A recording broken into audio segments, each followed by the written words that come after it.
Hello दोस्तों, कैसे हैं आप सब। Welcome back to the new video. आज के इस वीडियो के अंदर हम EVS 2 करने वाले हैं। बेसिकली जो EVS 2 है वो आपके थर्ड या फोर्थ सेमेस्टर में काम आने वाला है, मतलब फोर्थ सेमेस्टर या थर्ड सेमेस्टर का सब्जेक्ट है। इसका सिलेबस ही काफ़ी ज़्यादा वाइड है, बहुत ज़्यादा वाइड सिलेबस है। आप PYQs उठा के देख लेना, आपको 2 PYQs में ऐसा बहुत कम चांस होंगे कि आपको 2 PYQs में सेम क्वेश्चन देखने को मिलेंगे। ठीक है, तो इसमें बेसिक चीज़ें भी हैं। ठीक है, बेसिक चीज़ें भी हैं जिनसे लैंग्वेज वाले क्वेश्चंस बनेंगे, मतलब क्वेश्चन का लैंग्वेज अलग दे दिया जाएगा बट पूछा वही बेसिक चीज़ जाएगा। ठीक है, और इसमें आपके शॉर्ट नोट वाले क्वेश्चंस भी है जो कि डायरेक्ट पूछे जाएंगे आपसे।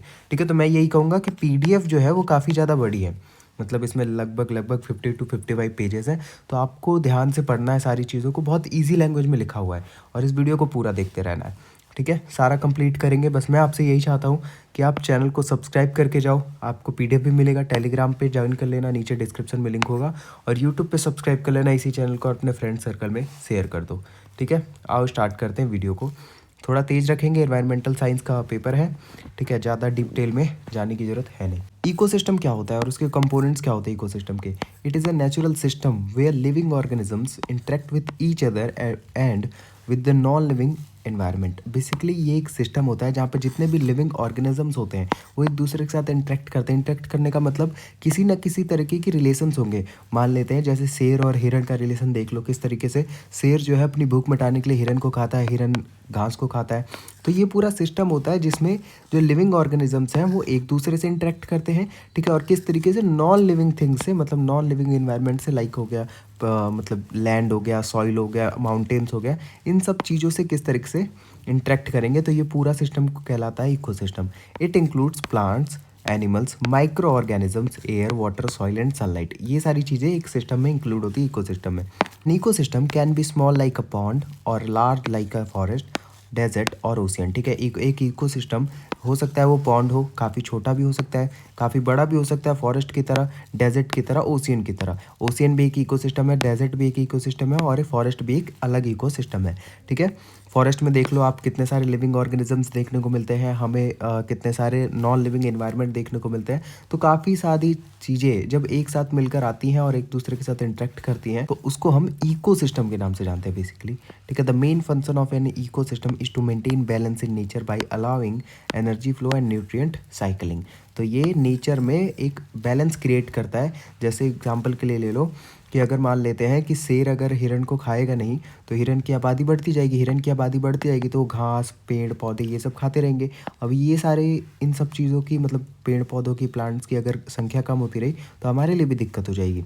In an ecosystem living organisms depend on one another for food, shelter and survival.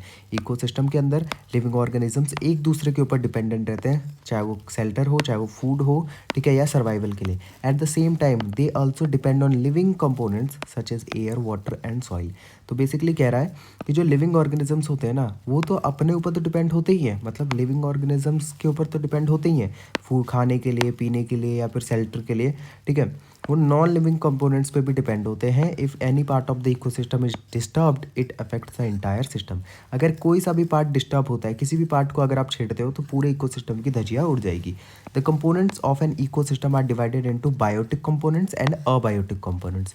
Biotic components are the living parts of an ecosystem. Ecosystem का कोई भी लिविंग पार्ट हो गया, चाहे वो ह्यूमन बीइंग हो गया, चाहे वो माइक्रो ऑर्गेनिजम्स हो गए, चाहे किसी भी तरीके के फ्लोरा और फ्योना हो गए, किसी भी तरीके की चीज़ अगर वो लिविंग है तो वो हमारा बायोटिक कंपोनेंट्स होता है। ठीक है, these includes producers, consumers and decomposers. Producers are green plants and trees that prepare their own food using a sunlight through the process of photosynthesis. अब ये तो आपने बचपन में भी पढ़ा होगा कि जो प्लांट्स होते हैं वो बेसिकली प्रोड्यूसर्स कहलाते हैं। क्यों? क्योंकि वो रॉ मटेरियल का यूज़ करके, ठीक है, रॉ मटेरियल्स का यूज़ करके, रॉ पदार्थों का यूज़ करके अपना खाना खुद बनाते हैं। ठीक है, अपना खाना खुद बनाते हैं, और जो हम होते हैं, मतलब जो कंज्यूमर्स होते हैं, वो उस चीज़ को कंज्यूम करते हैं, उन प्रोड्यूसर से जो भी प्रोडक्ट आता है उसे कंज्यूम करते हैं। They form the base of the food chain. ठीक है, फूड चेन जो होता है, मतलब फूड चेन बताऊंगा मैं आपको क्या होता है, उसके बेस को क्रिएट करते हैं।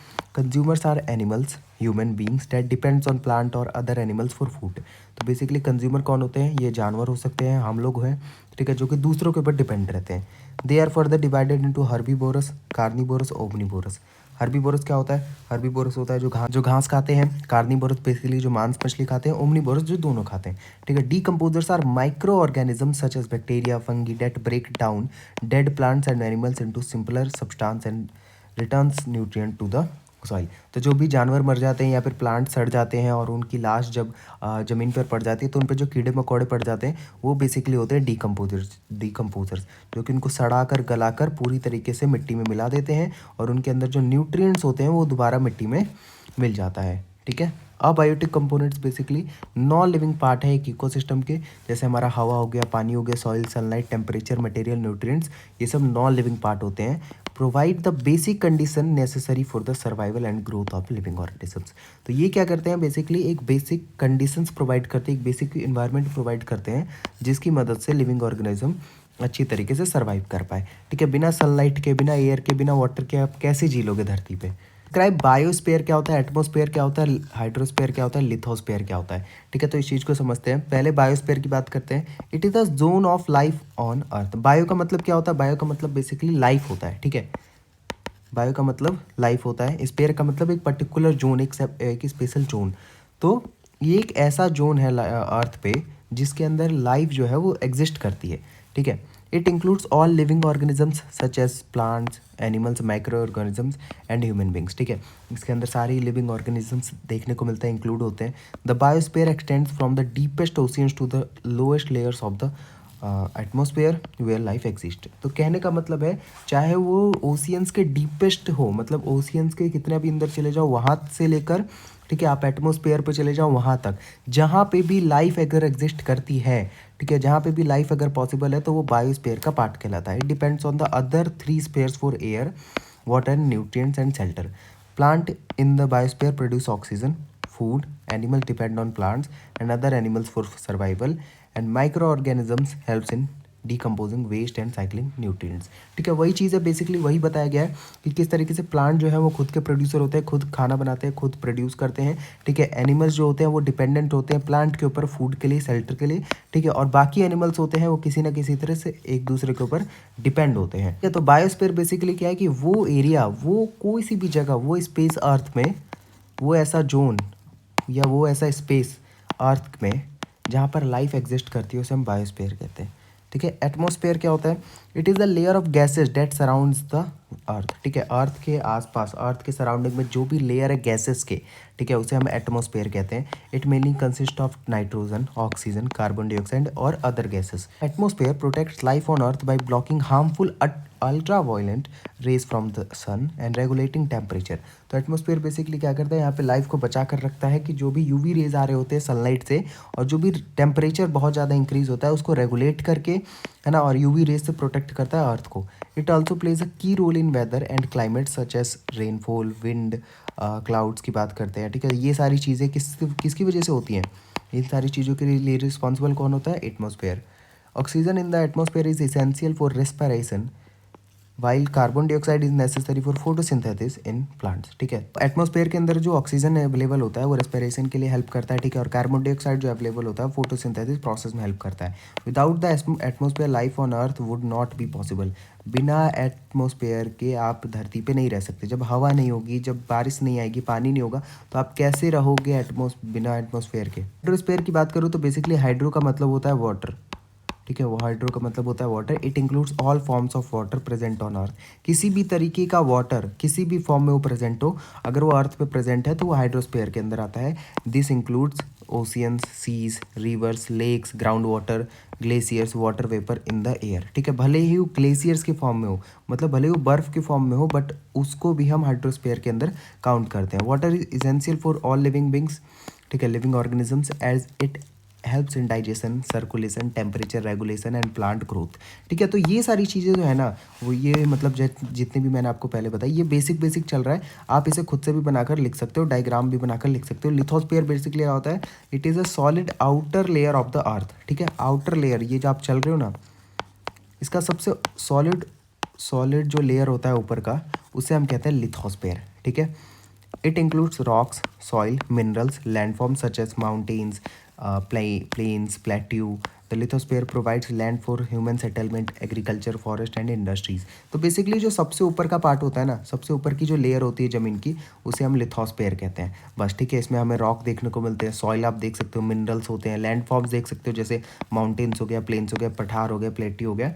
तो इन सब चीज़ों, इन सब तरीके के फॉर्म्स हमें देखने को मिलते हैं लिथोस्फीयर के। इकोसिस्टम सर्विसेज क्या होती है, ठीक है, different types of ecosystem services समझते हैं। तो सबसे पहले समझते हैं सर्विसेज होता क्या है। These are the benefit that human obtain from natural ecosystem, ठीक है। तो सर्विसेज का मतलब ये है कि ये कुछ बेनिफिट्स हैं जो कि ह्यूमन्स लेता है नेचुरल इकोसिस्टम से, ह्यूमन उसका फ़ायदा उठाता है। These services are provide by forest, rivers, ocean, grassland, wetland and other ecosystem. किसी भी तरीके का इकोसिस्टम अगर एग्जिस्ट करता है नेचुरल इकोसिस्टम, और वहाँ से ह्यूमन अगर किसी भी टाइप का फ़ायदा उठा रहा है, तो वो बेसिकली क्या है, ecosystem services. These support human life directly and indirectly by providing food, clean water, air, climate regulation and cultural benefits, ठीक है। तो ये ह्यूमन लाइफ को सपोर्ट करता है, चाहे वो डायरेक्टली हो चाहे वो इनडायरेक्टली हो। Without ecosystem services human survival and economic development would not be possible. बिना इकोसिस्टम सर्विसेज के ह्यूमन सर्वाइवल हो या चाहे वो इकोनॉमिक डेवलपमेंट हो किसी कंट्री का, वो पॉसिबल नहीं हो। Provisioning services, these are the products obtained from the ecosystem, ठीक है। तो बेसिकली ये सर्विसेज वो होते हैं, ठीक है, ये टाइप्स ऑफ इकोसिस्टम सर्विसेज है। तो ये सर्विसेज वो होते हैं जिसमें आप प्रोडक्ट्स ऑब्टेन करते हो, ह्यूमन बींग्स प्रोडक्ट ऑब्टेन करते हैं इकोसिस्टम से। These services provide basic materials needed for human survival and economic activities. सबसे पहले क्या हो गया, फूड सच एज फ्रूट्स हो गया, वेजिटेबल्स हो गए, ग्रेन्स हो गए, फिश हो गए, मीट हो गए, तो ये भी प्रोविजनिंग सर्विसेज के अंदर आता है। Fresh water for drinking and irrigation, ठीक है, सिंचाई के लिए या फिर पीने के लिए जो पानी यूज़ होता है। Timber, fuel wood and bamboo from forest, ठीक है, हम जो घर बनाते हैं लकड़ियों से। Medicinal plants and natural medicine, तो ये चार चीज़ें हो गई। आप इसमें ज़्यादा भी लिख सकते हो अगर आपको पता है, तो अगर आपको किसी भी तरीके का आइडिया है, तो ये प्रोविजनिंग सर्विसेज हो गए, ठीक है। रेगुलेटिंग सर्विसेज की बात करूँ, these are the benefits obtained from the regulation of natural processes. Services helps in maintaining environmental balance and protecting human life from natural hazards. तो कहने का मतलब है कि यहाँ पर ये वो बेनिफिट्स होते हैं जो हम नेचुरल प्रोसेस को रेगुलेट करके पाते हैं, ठीक है, रेगुलेट करके ऑब्टेन करते हैं। सबसे पहला हो गया climate regulation through carbon absorption bye forest, ठीक है, क्लाइमेट जो कंट्रोल होता है कार्बन एब्जॉर्प्शन से फॉरेस्ट के द्वारा। Air and water purification by plants and wetlands, ठीक है, वेटलैंड्स बताऊंगा मैं अभी आपको क्या है। Flood control by rivers, wetlands and mangroves forest, ठीक है। Disease control by natural predators. तो ये कुछ चार ऐसी चीज़ें हो गई जो कि रेगुलेटिंग सर्विसेज के अंदर आती हैं और हम इससे बेनिफिट अपना उठा पाते हैं, ठीक है। कल्चरल सर्विसेज की बात करो तो provide non material benefits that improve human wellbeing, mental health and social life. Non material क्या है यहाँ पर, नॉन मटेरियल बेसिकली यहाँ पर कह रहा है ये उतनी ज़रूरी चीज़ें नहीं है कि अगर ये नहीं होंगी तो आपका काम ही नहीं चलेगा, ठीक है, समझ रहे हो। रेगुलेटिंग सर्विसेज हो और प्रोविजनिंग सर्विसेज हो, बेसिकली ये बहुत इंपॉर्टेंट चीज़ें हैं। लेकिन कल्चरल सर्विसेज की बात है यहाँ पर, नॉन मटेरियल लिखा हुआ है, मतलब ये उतने बेनिफिट्स नहीं है, ऐसे बेनिफिट्स नहीं है जो कि बहुत इंपॉर्टेंट हो, ठीक है।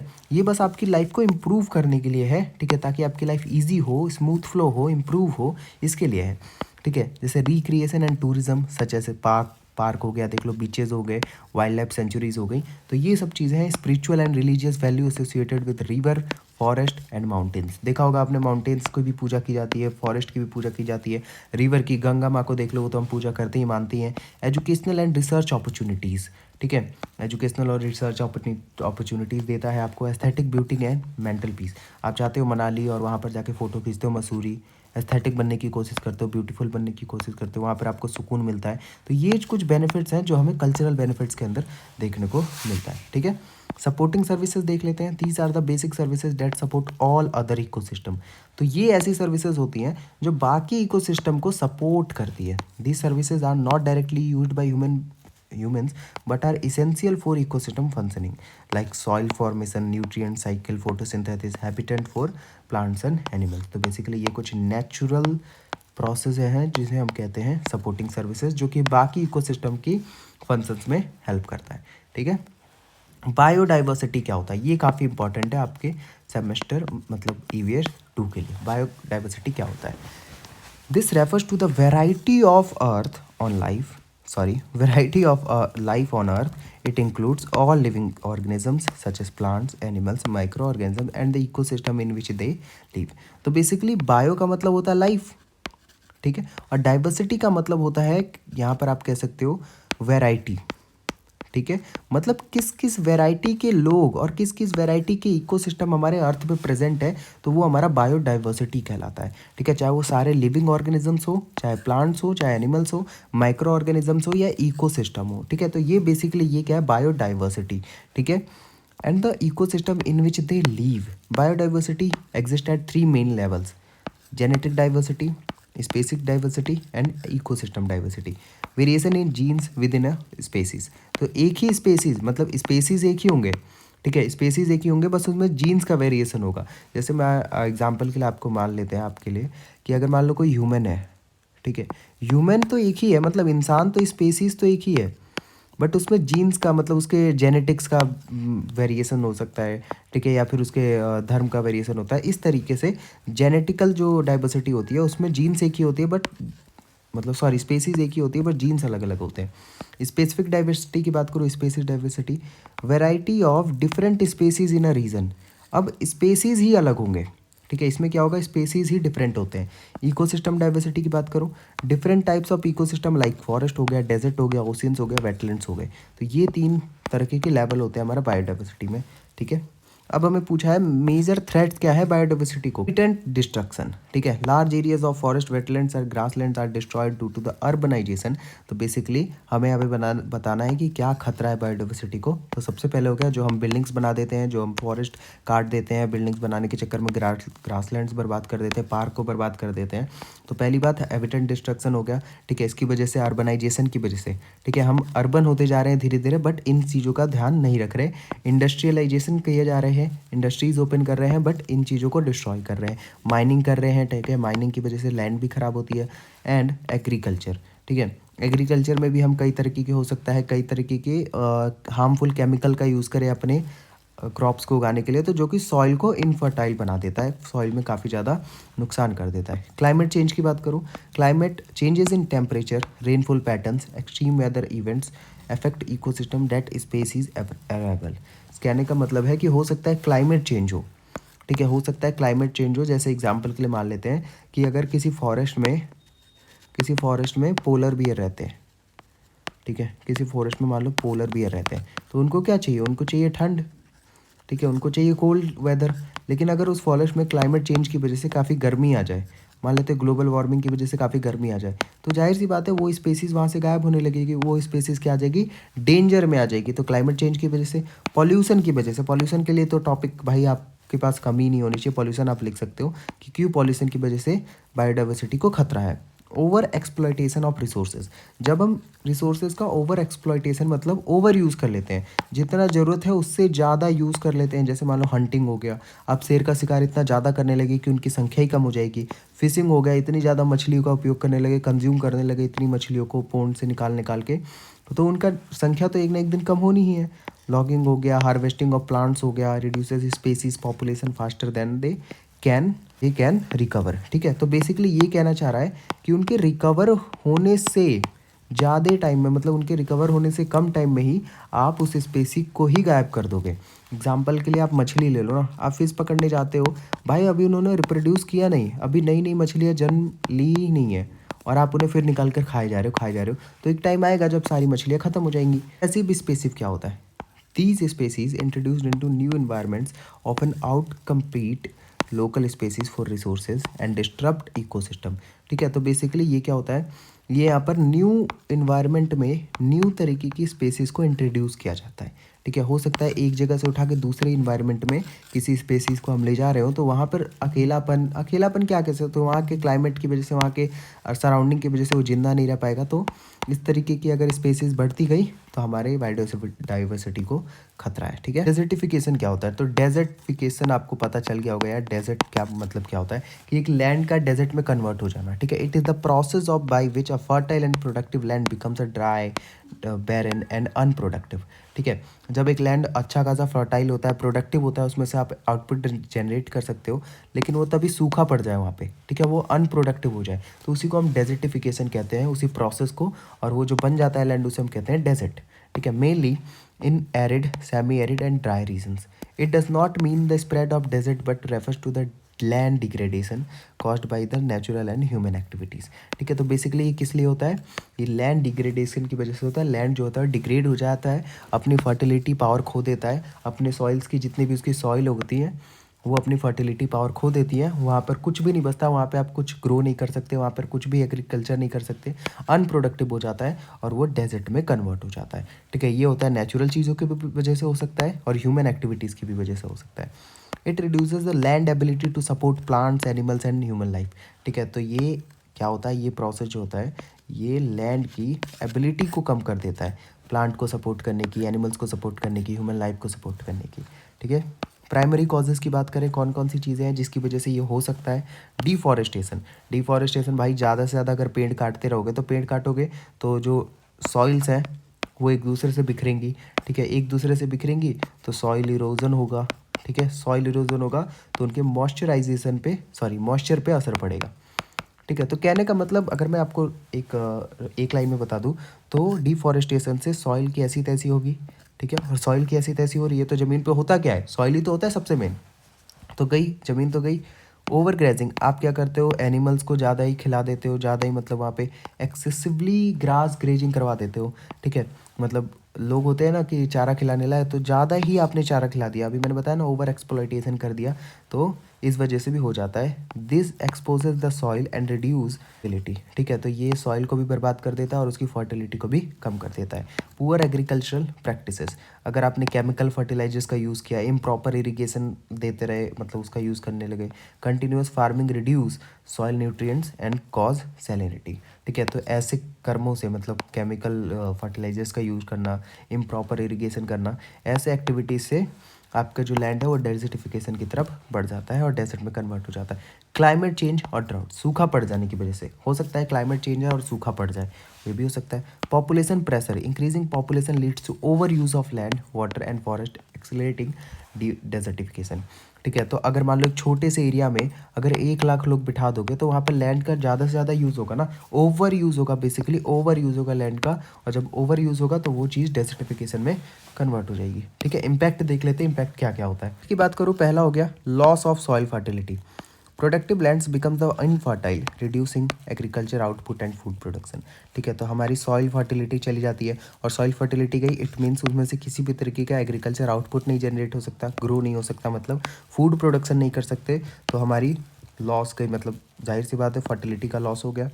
Food insecurity and poverty, farmer loss their livelihoods leading to hunger, poverty and migration.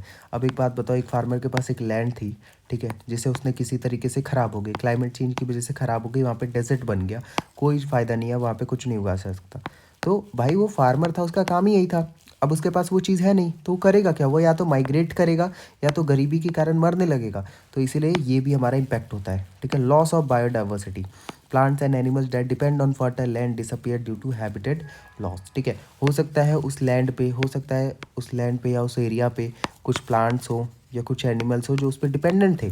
ठीक है, जो उस पर हमेशा के लिए डिपेंडेंट थे, कुछ आते थे एनिमल्स खाने के लिए यहाँ पर, या फिर ग्रास चरने के लिए, कुछ भी हो सकता है। तो अगर वो लैंड बर्बाद हो जाएगी तो प्लांट भी गए, एनिमल्स भी गई, तो वहाँ के पूरे बायोडाइवर्सिटी का लॉस हो जाता है।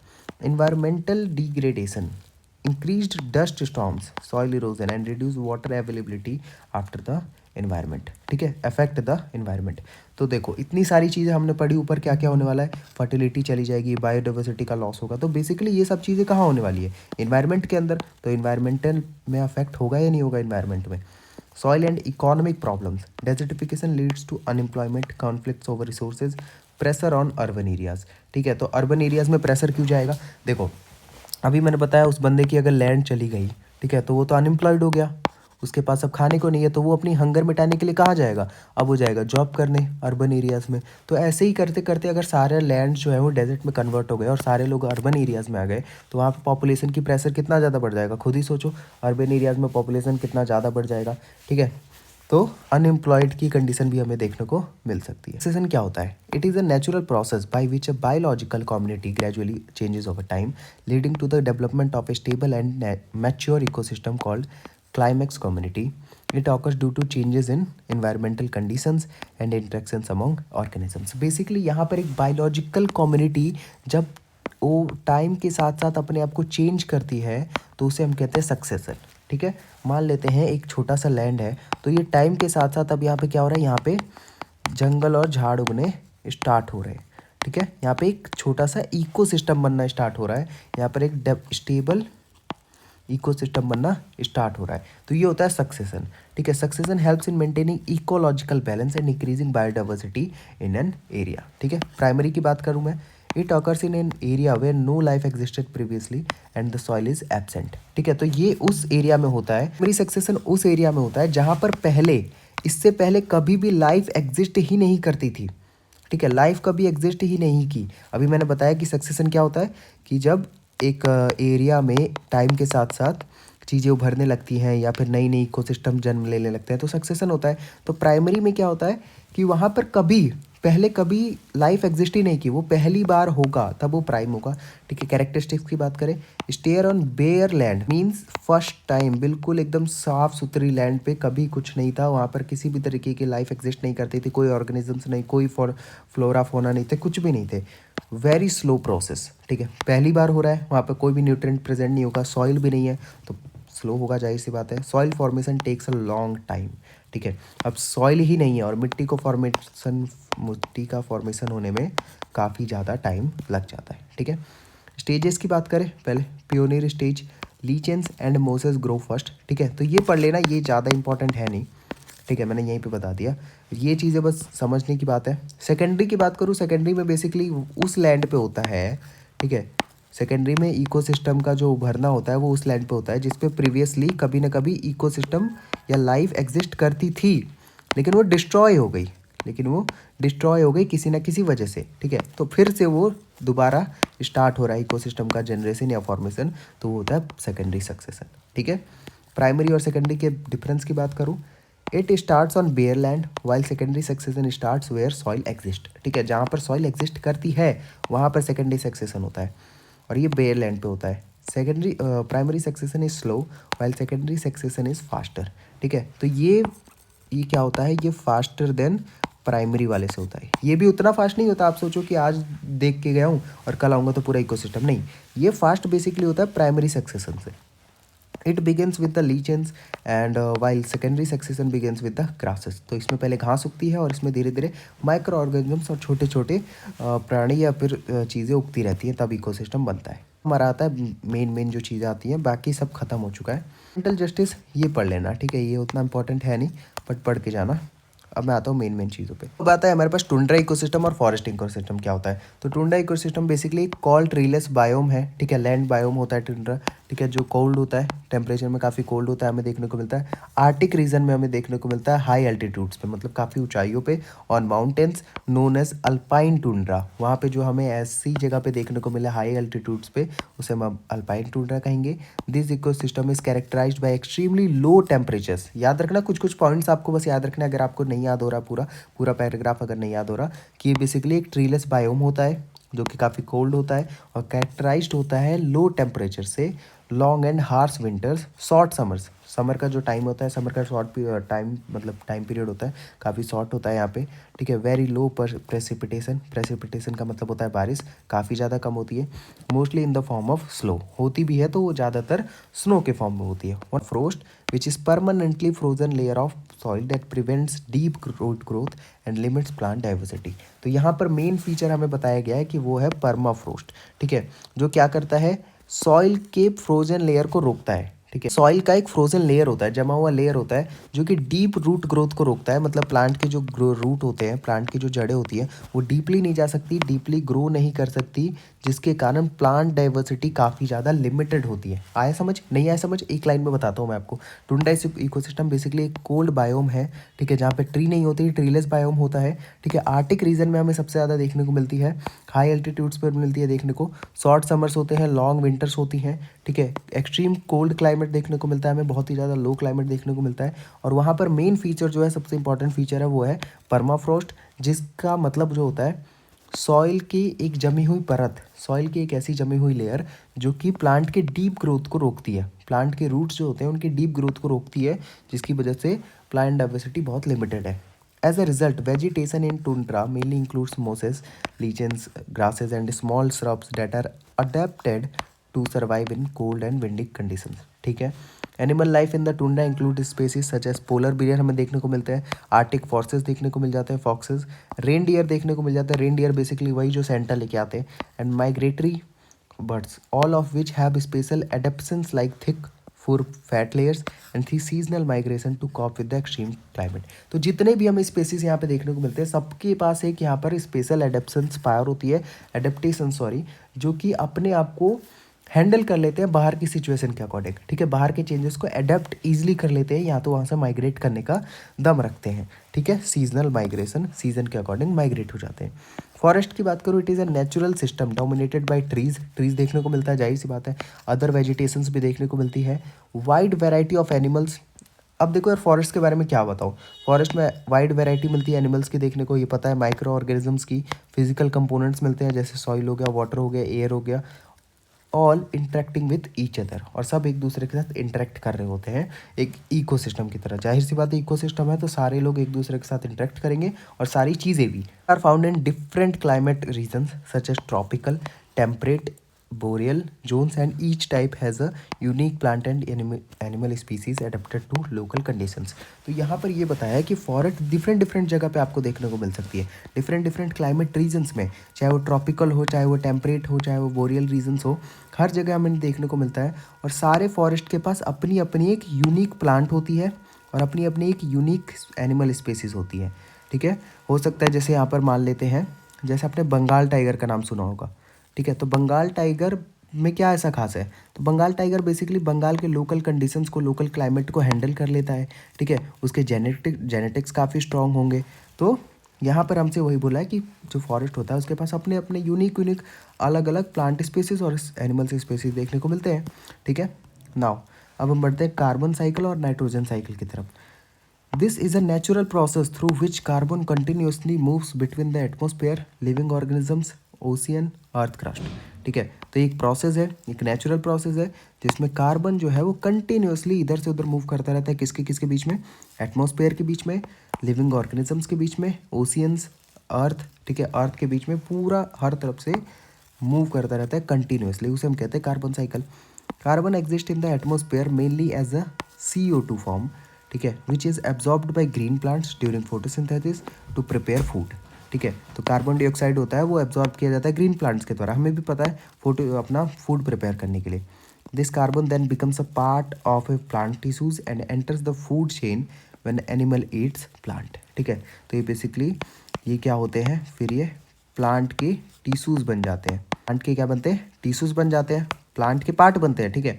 तो पार्ट में क्या होंगे, प्लांट टिश्यूज प्रेजेंट होते हैं, ठीक है। अब क्या होता है, एनिमल आता है और प्लांट के इस पार्ट को खा लेता है, ठीक है, प्लांट के इस पार्ट को खा लिया। अब ये चीज़ चली गई, CO2 कहाँ चला गया, एनिमल में चला गया। अब ये एनिमल जाएगा और फूड चेन में पार्टिसिपेट करेगा। फूड चेन का मतलब जैसे शेर हिरन को खाए, ठीक है, हिरन फिर घास को खा रहा है, घास में फिर हिरन मर जाएगा, फिर वहाँ पे डिकम्पोजर्स लग जाएंगे, तो ये हो गया फूड चेन, यहाँ पे जाके पार्टिसिपेट करेगा, ठीक है। ये समझ में आ गया।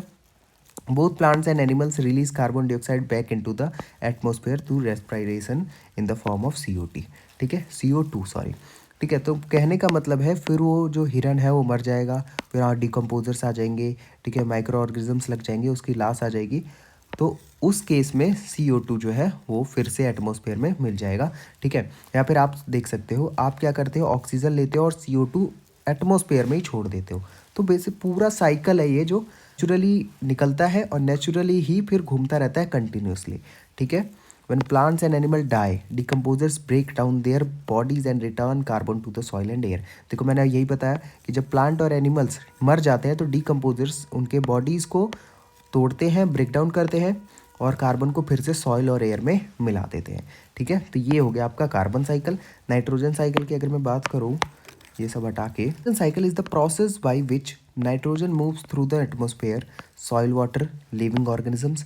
Nitrogen is essential for making proteins, DNA and other vital compounds, sorry, ठीक है। तो साइकिल की जहाँ बात होगी तो साइकिल का मतलब क्या है, यहाँ पर साइकिल का मतलब है इन्वायरमेंट में कोई चीज़ कंटिन्यूसली घूम रही है, तो ये सॉइल के बीच में, वाटर के बीच में, लिविंग ऑर्गेनिजम्स के बीच में जब घूमती है तो इस प्रोसेस को नाइट्रोजन साइकिल कहते हैं। But most organisms cannot directly use atmospheric nitrogen. Special bacteria in the soil converts atmospheric nitrogen into usable form like ammonia and nitrates through nitrogen fixation। तो यहाँ पर एक और चीज़ हमें देखने को मिली, नाइट्रोजन फिक्सेशन। क्वेश्चन में हमें देखने को मिलता है कि नाइट्रोजन फिक्सेशन किसे कहते हैं। तो यहाँ पर आपको ये लिखना है कि जो बाकी ऑर्गेनाइजेशंस होते हैं ना, मतलब बाकी ऑर्गेनिजम्स होते हैं, सारे ऑर्गेनिजम्स, वो सारे ही एटमॉस्फेयर वाले नाइट्रोजन को यूज़ नहीं करते हैं। ठीक है, एटमॉस्फेरिक नाइट्रोजन को यूज़ नहीं करते हैं। एक्चुअली में होता यह है कि सॉइल में एक प्रकार के बैक्टीरिया पाए जाते हैं। ठीक है, जो बैक्टीरिया क्या करते हैं, इस एटमॉस्फेरिक नाइट्रोजन को कन्वर्ट करते हैं यूजेबल फॉर्म में, मतलब ताकि लोग उसे यूज़ कर पाएँ, बाकी ऑर्गेनिजम्स उसे यूज़ कर पाएँ। और वो फॉर्म का नाम क्या होता है, या तो अमोनिया जैसे फॉर्म में, ठीक है, या नाइट्रेट्स जैसे फॉर्म में। ठीक है, और ये जो प्रोसेस होता है जिससे वो लोग ये कन्वर्ट करते हैं उसे हम कहते हैं nitrogen fixation. Absorb these compounds from the soil and use them for growth and animals obtain nitrogen by eating plants और अदर एनिमल्स। ठीक है, तो ये जो कंपाउंड्स होते हैं हमें देखने को मिलते हैं, अमोनिया हो गया, नाइट्रेट्स हो गया, ये प्लांट क्या करते हैं, इनको मिलता है सॉइल से। ठीक है, प्लांट को सॉइल से मिलता है और फिर वही प्रोसेस प्लांट में जाता है, प्लांट इसे अपने ग्रोथ के लिए यूज़ करता है, फिर जानवर आता है प्लांट को खाता है, प्लांट से गया जानवर में। ठीक है, अब फिर क्या होगा, जानवर फिर मरेगा या एक्सक्रीट करेगा। ठीक है, वेस्ट एक्सक्रीट करेगा। ठीक है, बाथरूम वॉशरूम करेगा जब भी ज़मीन पे करेगा, या फिर खुद मर जाएगा। डिकम्पोजर्स जो होते हैं, जो डिकम्पोजिंग बैक्टीरियाज होते हैं, वो फिर ब्रेक डाउन करेंगे उसकी बॉडी को और नाइट्रोजन फिर से सॉइल में चला जाएगा। ठीक है, और सॉइल में जाने के बाद फिर उसे प्लांट लेगा, ग्रोथ के लिए यूज़ करेगा, फिर एनिमल के पास जाएगा, फिर एनिमल मरेगा, एक्सक्रीट करेगा, फिर डिकम्पोजर्स आएंगे, फिर उसे सॉइल में मिला देंगे। प्रोसेस समझ में आया पूरा। नाउ फॉस्फोरस साइकिल बात करते हैं, ये उतना इंपॉर्टेंट नहीं है, बस आपको रीड कर लेना है, सेम चीज़ें हैं, बस आप थोड़ा प्रोसेस उसमें अलग हो जाता है, बाकी सब कुछ सेम है। साइलेंट वैली मूवमेंट क्या होता है, तो देखो मैं आपको बता दूं कि जितने भी मूवमेंट वाली चीज़ें हैं ना, वो एक स्टोरी की तरह है। ठीक है, वो एक स्टोरी की तरह है जो आपको पढ़कर जाना है, वो मूवमेंट वाली चीज़ें छोड़ना नहीं। ठीक है, तो एक एनवायरमेंटल मूवमेंट है, इंडिया में चलाया गया था, केरला के पालाकाड डिस्ट्रिक्ट में है। ठीक है, किसको सेव करने के लिए, silent valley tropical evergreen forest को प्रोटेक्ट करने के लिए मूवमेंट स्टार्ट किया गया था लेट 1970s में। मूवमेंट बेसिकली स्टार्ट इसलिए किया गया था क्योंकि केरला गवर्नमेंट जो थी वो एक हाइड्रो इलेक्ट्रिक प्रोजेक्ट स्टार्ट कर रही थी कुंथीपुजा रिवर के सामने। ठीक है, कुंथीपुजा रिवर पे एक हाइड्रो इलेक्ट्रिक प्रोजेक्ट स्टार्ट कर रही थी। ठीक है, जिसका इन्वायरमेंटलिस्ट ने, साइंटिस्ट ने, स्टूडेंट्स ने, वहाँ के लोकल पीपल ने बहुत ज़्यादा अपोज किया था इस प्रोजेक्ट का, क्योंकि साइलेंट वैली जो था वो लास्ट रिमेनिंग रेन फॉरेस्ट बचा था और काफ़ी ज़्यादा रिच था बायोडाइवर्सिटी में। मतलब वहाँ की जो बायोडाइवर्सिटी थी वो काफ़ी ज़्यादा रिच थी, काफ़ी ज़्यादा हमें स्पेसीज़ वहाँ देखने को मिलती थी, including rare and endangered species. तो यहाँ पर जो रेयर स्पीसीज़ भी पाई जाती थी, ठीक है, जो कहीं और नहीं पाई जाती, और ऐसी स्पीसीज़ जो कि एक्सटेंट होने वाली है, मतलब अपने विलुप्त होने के कगार पर आ चुकी हैं, वैसी स्पीसीज़ भी पाई जाती थी।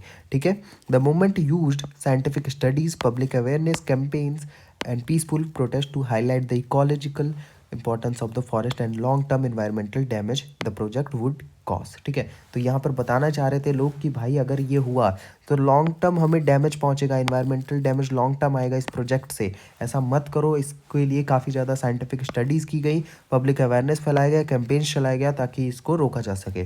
Due to continuous pressure and support from national and international environmental groups, the project was finally cancelled in 1983 and in 1985 Silent Valley was declared as a national park। ठीक है, तो 1970s में, लेट 1970s में start किया गया था इस movement को, 1983 में प्रोजेक्ट को कैंसिल किया गया और 1985 में साइलेंट वैली को नेशनल पार्क घोषित कर दिया गया।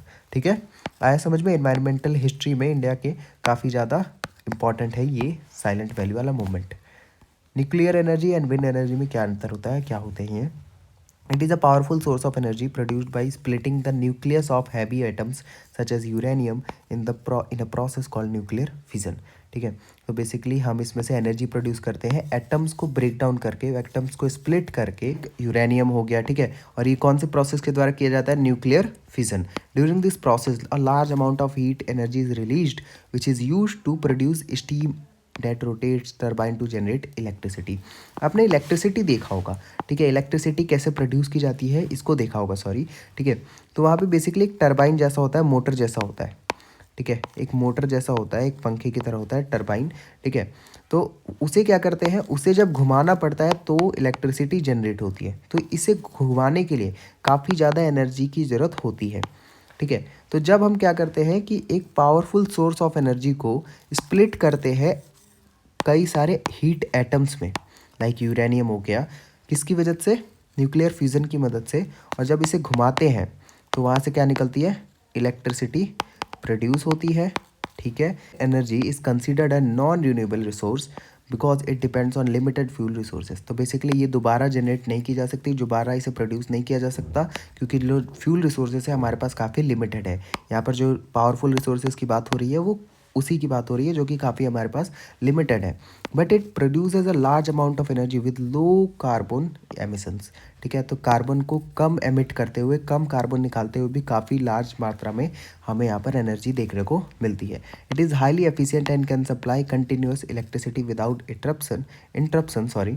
However, it has serious drawbacks such as radioactive waste, risk of nuclear accidents, high cost of safety and waste disposal. तो यहाँ पर कई सारे रिस्क भी हमें देखने को मिलते हैं, लाइक रेडियो एक्टिव वेस्ट देखने को मिलता है। ठीक है, हो सकता है न्यूक्लियर कोई एक्सीडेंट हो जाए, काफ़ी ज़्यादा कॉस्ट लगता है सेफ्टी के लिए। अब भाई high amount of heat generate हो रही है तो उस वर्कर्स की सेफ्टी का भी ध्यान रखना पड़ेगा। ठीक है, विंड एनर्जी की बात करूँ, on the other hand it is a renewable. ठीक है, वो नॉन रीन्यूएबल है, ये रीन्यूएबल है। Clean source of energy generated by converting the kinetic energy of wind into electrical energy using wine turbines. अब आपने एक पिक्चर देखी होगी, मतलब कहीं ना कहीं एक फ़ोटो देखी होगी जहाँ पे लंबे लंबे से पंखे होते हैं। ठीक है, लंबे लंबे से पंखे पंखे बनाए जाते हैं जो कि विंड से घुमाई जाती है। ठीक है, जो कि विंड से घुमाई जाती है, इसे हम कहते हैं विंड टर्बाइंस। ठीक है, विंड टर्बाइंस कहते हैं, जो कि ये विंड से घूमता है और जब ये घूमता है तो वहाँ से इलेक्ट्रिक प्रोड्यूस होती है। नॉन न्यूक्लियर में क्या हो रहा था, हीट जो निकल रही है उससे घूम रहा है और इलेक्ट्रिक प्रोड्यूस हो रहा है, और विंड में क्या होता है कि हवा से घूम के विंड इलेक्ट्रिक प्रोड्यूस होता है। ठीक है, तो ये रिन्यूएबल होता है, मतलब हवा तो अनलिमिटेड है ना, हवा तो जितनी है वो चलती रहती है और वो कंटिन्यूसली चलती रहती है, तो इलेक्ट्रिसिटी प्रोड्यूस होता रहता है। ठीक है, आया समझ में। As wind blows the turbine blades rotate and driver generator to produce electricity. जैसे जैसे विंड जो होती है वो बहती रहती है, जो ब्लेड होते हैं वो रोटेट होते हैं और वहाँ से इलेक्ट्रिसिटी प्रोड्यूस होती है। ठीक है, wind energy does not produce pollution और green house gases and helps reduce dependence on fossil fuels. तो जो विंड एनर्जी होती है वो भाई पॉल्यूशन भी क्रिएट नहीं करती है किसी भी तरीके का, और फॉसिल फ्यूल के ऊपर आपकी डिपेंडेंसी, हम लोगों की डिपेंडेंसी भी काफ़ी कम करती है। Ecological role of mangrove forest. ठीक है, तो बेसिकली मैं आपको बताऊँ मैंग्रोव फॉरेस्ट क्या होती है। मैंग्रोव फॉरेस्ट यहाँ पाई जाती है ओशंस के पास, लैंड में आप देख सकते हो। ठीक है, तो ऐसी ऐसी जगह पाई जाती है जहाँ पे ओशियंस हो या फिर जो लैंड वाटर बॉडीज़ हो, ठीक है, वो काफ़ी ज़्यादा पास में हो, तो वैसे फॉरेस्ट मैंग्रोव फॉरेस्ट होते हैं। तो हमसे इकोलॉजिकल रोल पूछा है। ठीक है, it plays a very important ecological role in maintaining the balance of coastal and marine ecosystems. ठीक है, कोस्टल का मतलब समुद्री किनारा हो गया, या किसी भी तरीके को वाटर बॉडी का जो किनारा हुआ कोस्टल हुआ, और मरीन जो हो गया वो वाटर बॉडीज़ की ही बात हो रही है, ओशियंस की ही बात हो रही है। They act as a natural barriers that protect coastlines from erosion, cyclones and storms, tidal waves by wind and water. तो बेसिकली होता क्या है, यहाँ पर बोला जा रहा है कि जो विंड आती है उसकी वजह से जो लहरें होती हैं, ठीक है, वो काफ़ी तेज़ मात्रा में कोस्टल लाइन से, कोस्टल रॉक से, कोस्टल लैंड से आकर टकराती हैं, जिसकी वजह से हमें इरोजन काफ़ी देखने को मिलता है। इरोजन का मतलब क्या होता है, ये साल दर साल इनके ऊपर से इनकी परत हटती जाती है और पत्थर भी छोटे होने लगते हैं। ऐसा समझ लो कि पत्थर भी घिस घिस के छोटे होने लगते हैं जब भी काफ़ी साल तक इनका सॉइल इरोजन होता है या इरोजन की प्रोसेस चलती रहती है। तो अगर इसके बीच में मैंग्रोव फॉरेस्ट होंगे, ठीक है, अगर इसके बीच में मैंग्रोव फॉरेस्ट होंगे तो फॉरेस्ट की जो जड़ें होती है ना, वो इनको इतने प्रेशर से रॉक में टकराने नहीं देंगी, कोस्टल एरियाज़ में टकराने नहीं देंगी, जिसके कारण इरोजन जो है वो काफ़ी ज़्यादा कम मात्रा में होगा। Mangroves are highly productive ecosystems, serve as a nurseries and breeding grounds for a wide variety of fish, crabs, prawns and other marine organisms, thereby supporting fisheries and the livelihood of coastal communities। तो यहाँ पर हमें coastal communities की काफ़ी ज़्यादा help करने को भी देखने को मिलता है कि उसके सर्वाइवल में काफ़ी ज़्यादा हेल्प करती है। वो लोग फिशरीज़ कर लेते हैं, ठीक है, फिश पकड़ के मार्केट में बेचते हैं, तो उसमें भी काफ़ी ज़्यादा हेल्प करती है। They help in improving water quality by trapping sediments, pollutants and excess nutrients preventing them from reaching coral reefs and open seas। तो यहाँ पर हमें बताया जाता है कि जो यहाँ पर फॉरेस्ट हो गया, ठीक है, मान लो यहाँ पर फॉरेस्ट हो गया, तो पानी जब इसमें से आएगा तो जितने भी पॉल्यूटेंट्स हैं ना, जितने भी हमारे पास पॉल्यूटेंट्स देखने को मिलते हैं या फिर सेडिमेंट्स देखने को मिलते हैं, वो इनकी जड़ें, इनके जो रूट्स होते हैं वो इसको यहीं पर रोक लेते हैं। ठीक है, इनको यहीं पर रोक लेते हैं, ठीक है, या फिर यहाँ पर इनको सेपरेट कर देते हैं। ठीक है, तो ये हमें वाटर की क्वालिटी इंप्रूव करने में भी हेल्प करता है। Mangroves also play crucial role in carbon sequestration by absorbing storing large amount of carbon dioxide which helps in reducing the impact of climate change.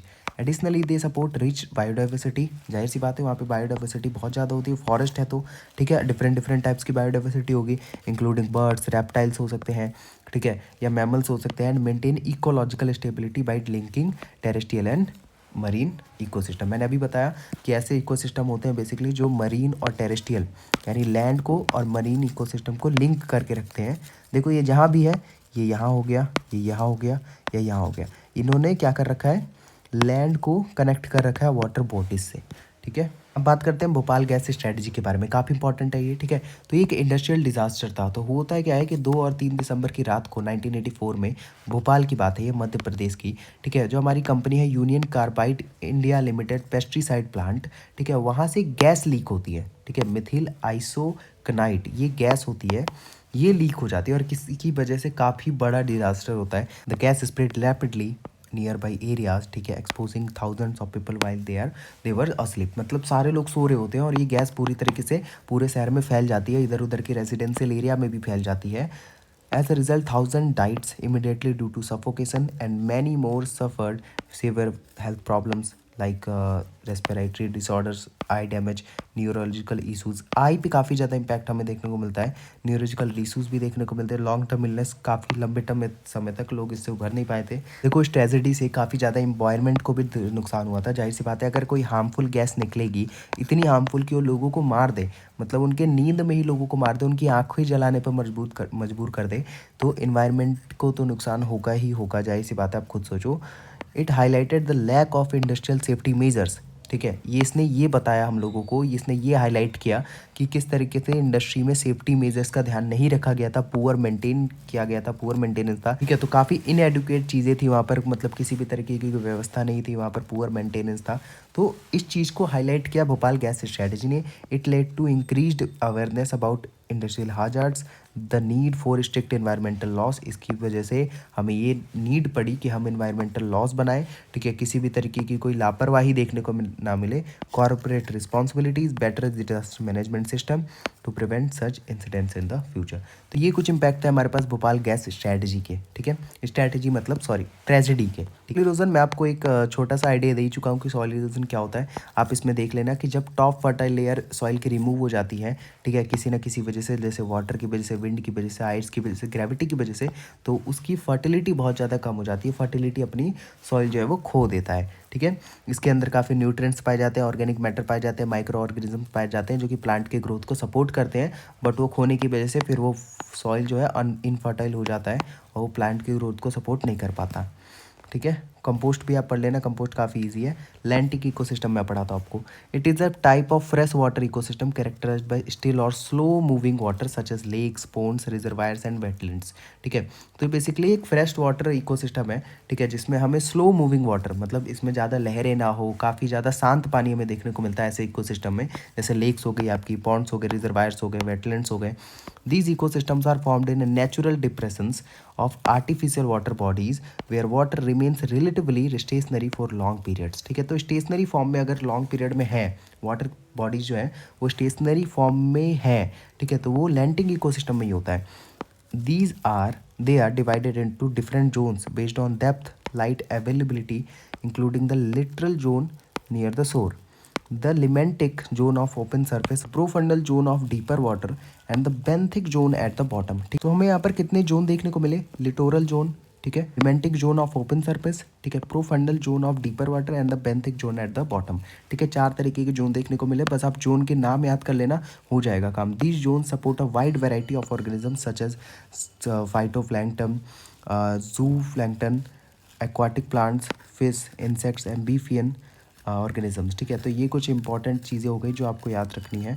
देखो यार एक चीज़ याद रखो, ग्लोबल वार्मिंग क्या होती है, बेसिकली ग्लोबल वार्मिंग क्या है कि लॉन्ग टर्म में जब एवरेज टेम्परेचर बढ़ जाता है ना एटमॉस्फेयर का, मतलब अर्थ के एटमॉस्फेयर का टेम्परेचर बढ़ जाता है, जब बहुत ज़्यादा गर्मी आपको महसूस होने लगेगी, ठीक है, एटमॉस्फेयर में काफ़ी ज़्यादा पॉल्यूशन होने की वजह से, काफ़ी ज़्यादा हार्मफुल गैसेज होने की वजह से जब एटमॉस्फेयर का टेम्परेचर काफ़ी इंक्रीज़ हो जाता है तो वो ग्लोबल वार्मिंग होता है, ठीक है। Due to increasing concentration of green house gases such as carbon dioxide हो गया, मीथेन हो गया, ठीक है, नाइट्रस ऑक्साइड हो गया। तो ये कुछ गैसेज होते हैं, अगर ये इंक्रीज हुए, इनकी जो टेम्परेचर होती है, इनकी जो संख्या होती है वो इंक्रीज होती है एटमॉस्फेयर में, तो वो गर्म होने लग जाता है, उसके टेम्परेचर में हमें एक लॉन्ग टर्म राइज देखने को मिलता है जो कि काफ़ी समय तक रहता है। These gases are mainly release from human activities like burning fossil fuels. अगर आप फॉसिल फ्यूल्स को जलाते हो इलेक्ट्रिसिटी के लिए, ठीक है, ट्रांसपोर्ट, अगर किसी भी तरीके के लिए ट्रांसपोर्ट का यूज़ करते हो और उसे जलाते हो, ठीक है, इंडस्ट्रियल प्रोसेस में हमें देखने को मिलता है जो वहाँ से एक्सक्रीट होती है, मतलब जो धुआं निकलता है। डिफॉरेस्टेशन जब आप करते हो, मॉडर्न एग्रीकल्चर प्रैक्टिसेस करते हो, हार्मफुल केमिकल का यूज़ करते हो फर्टिलाइजर की तरह, नेचुरल लेवल।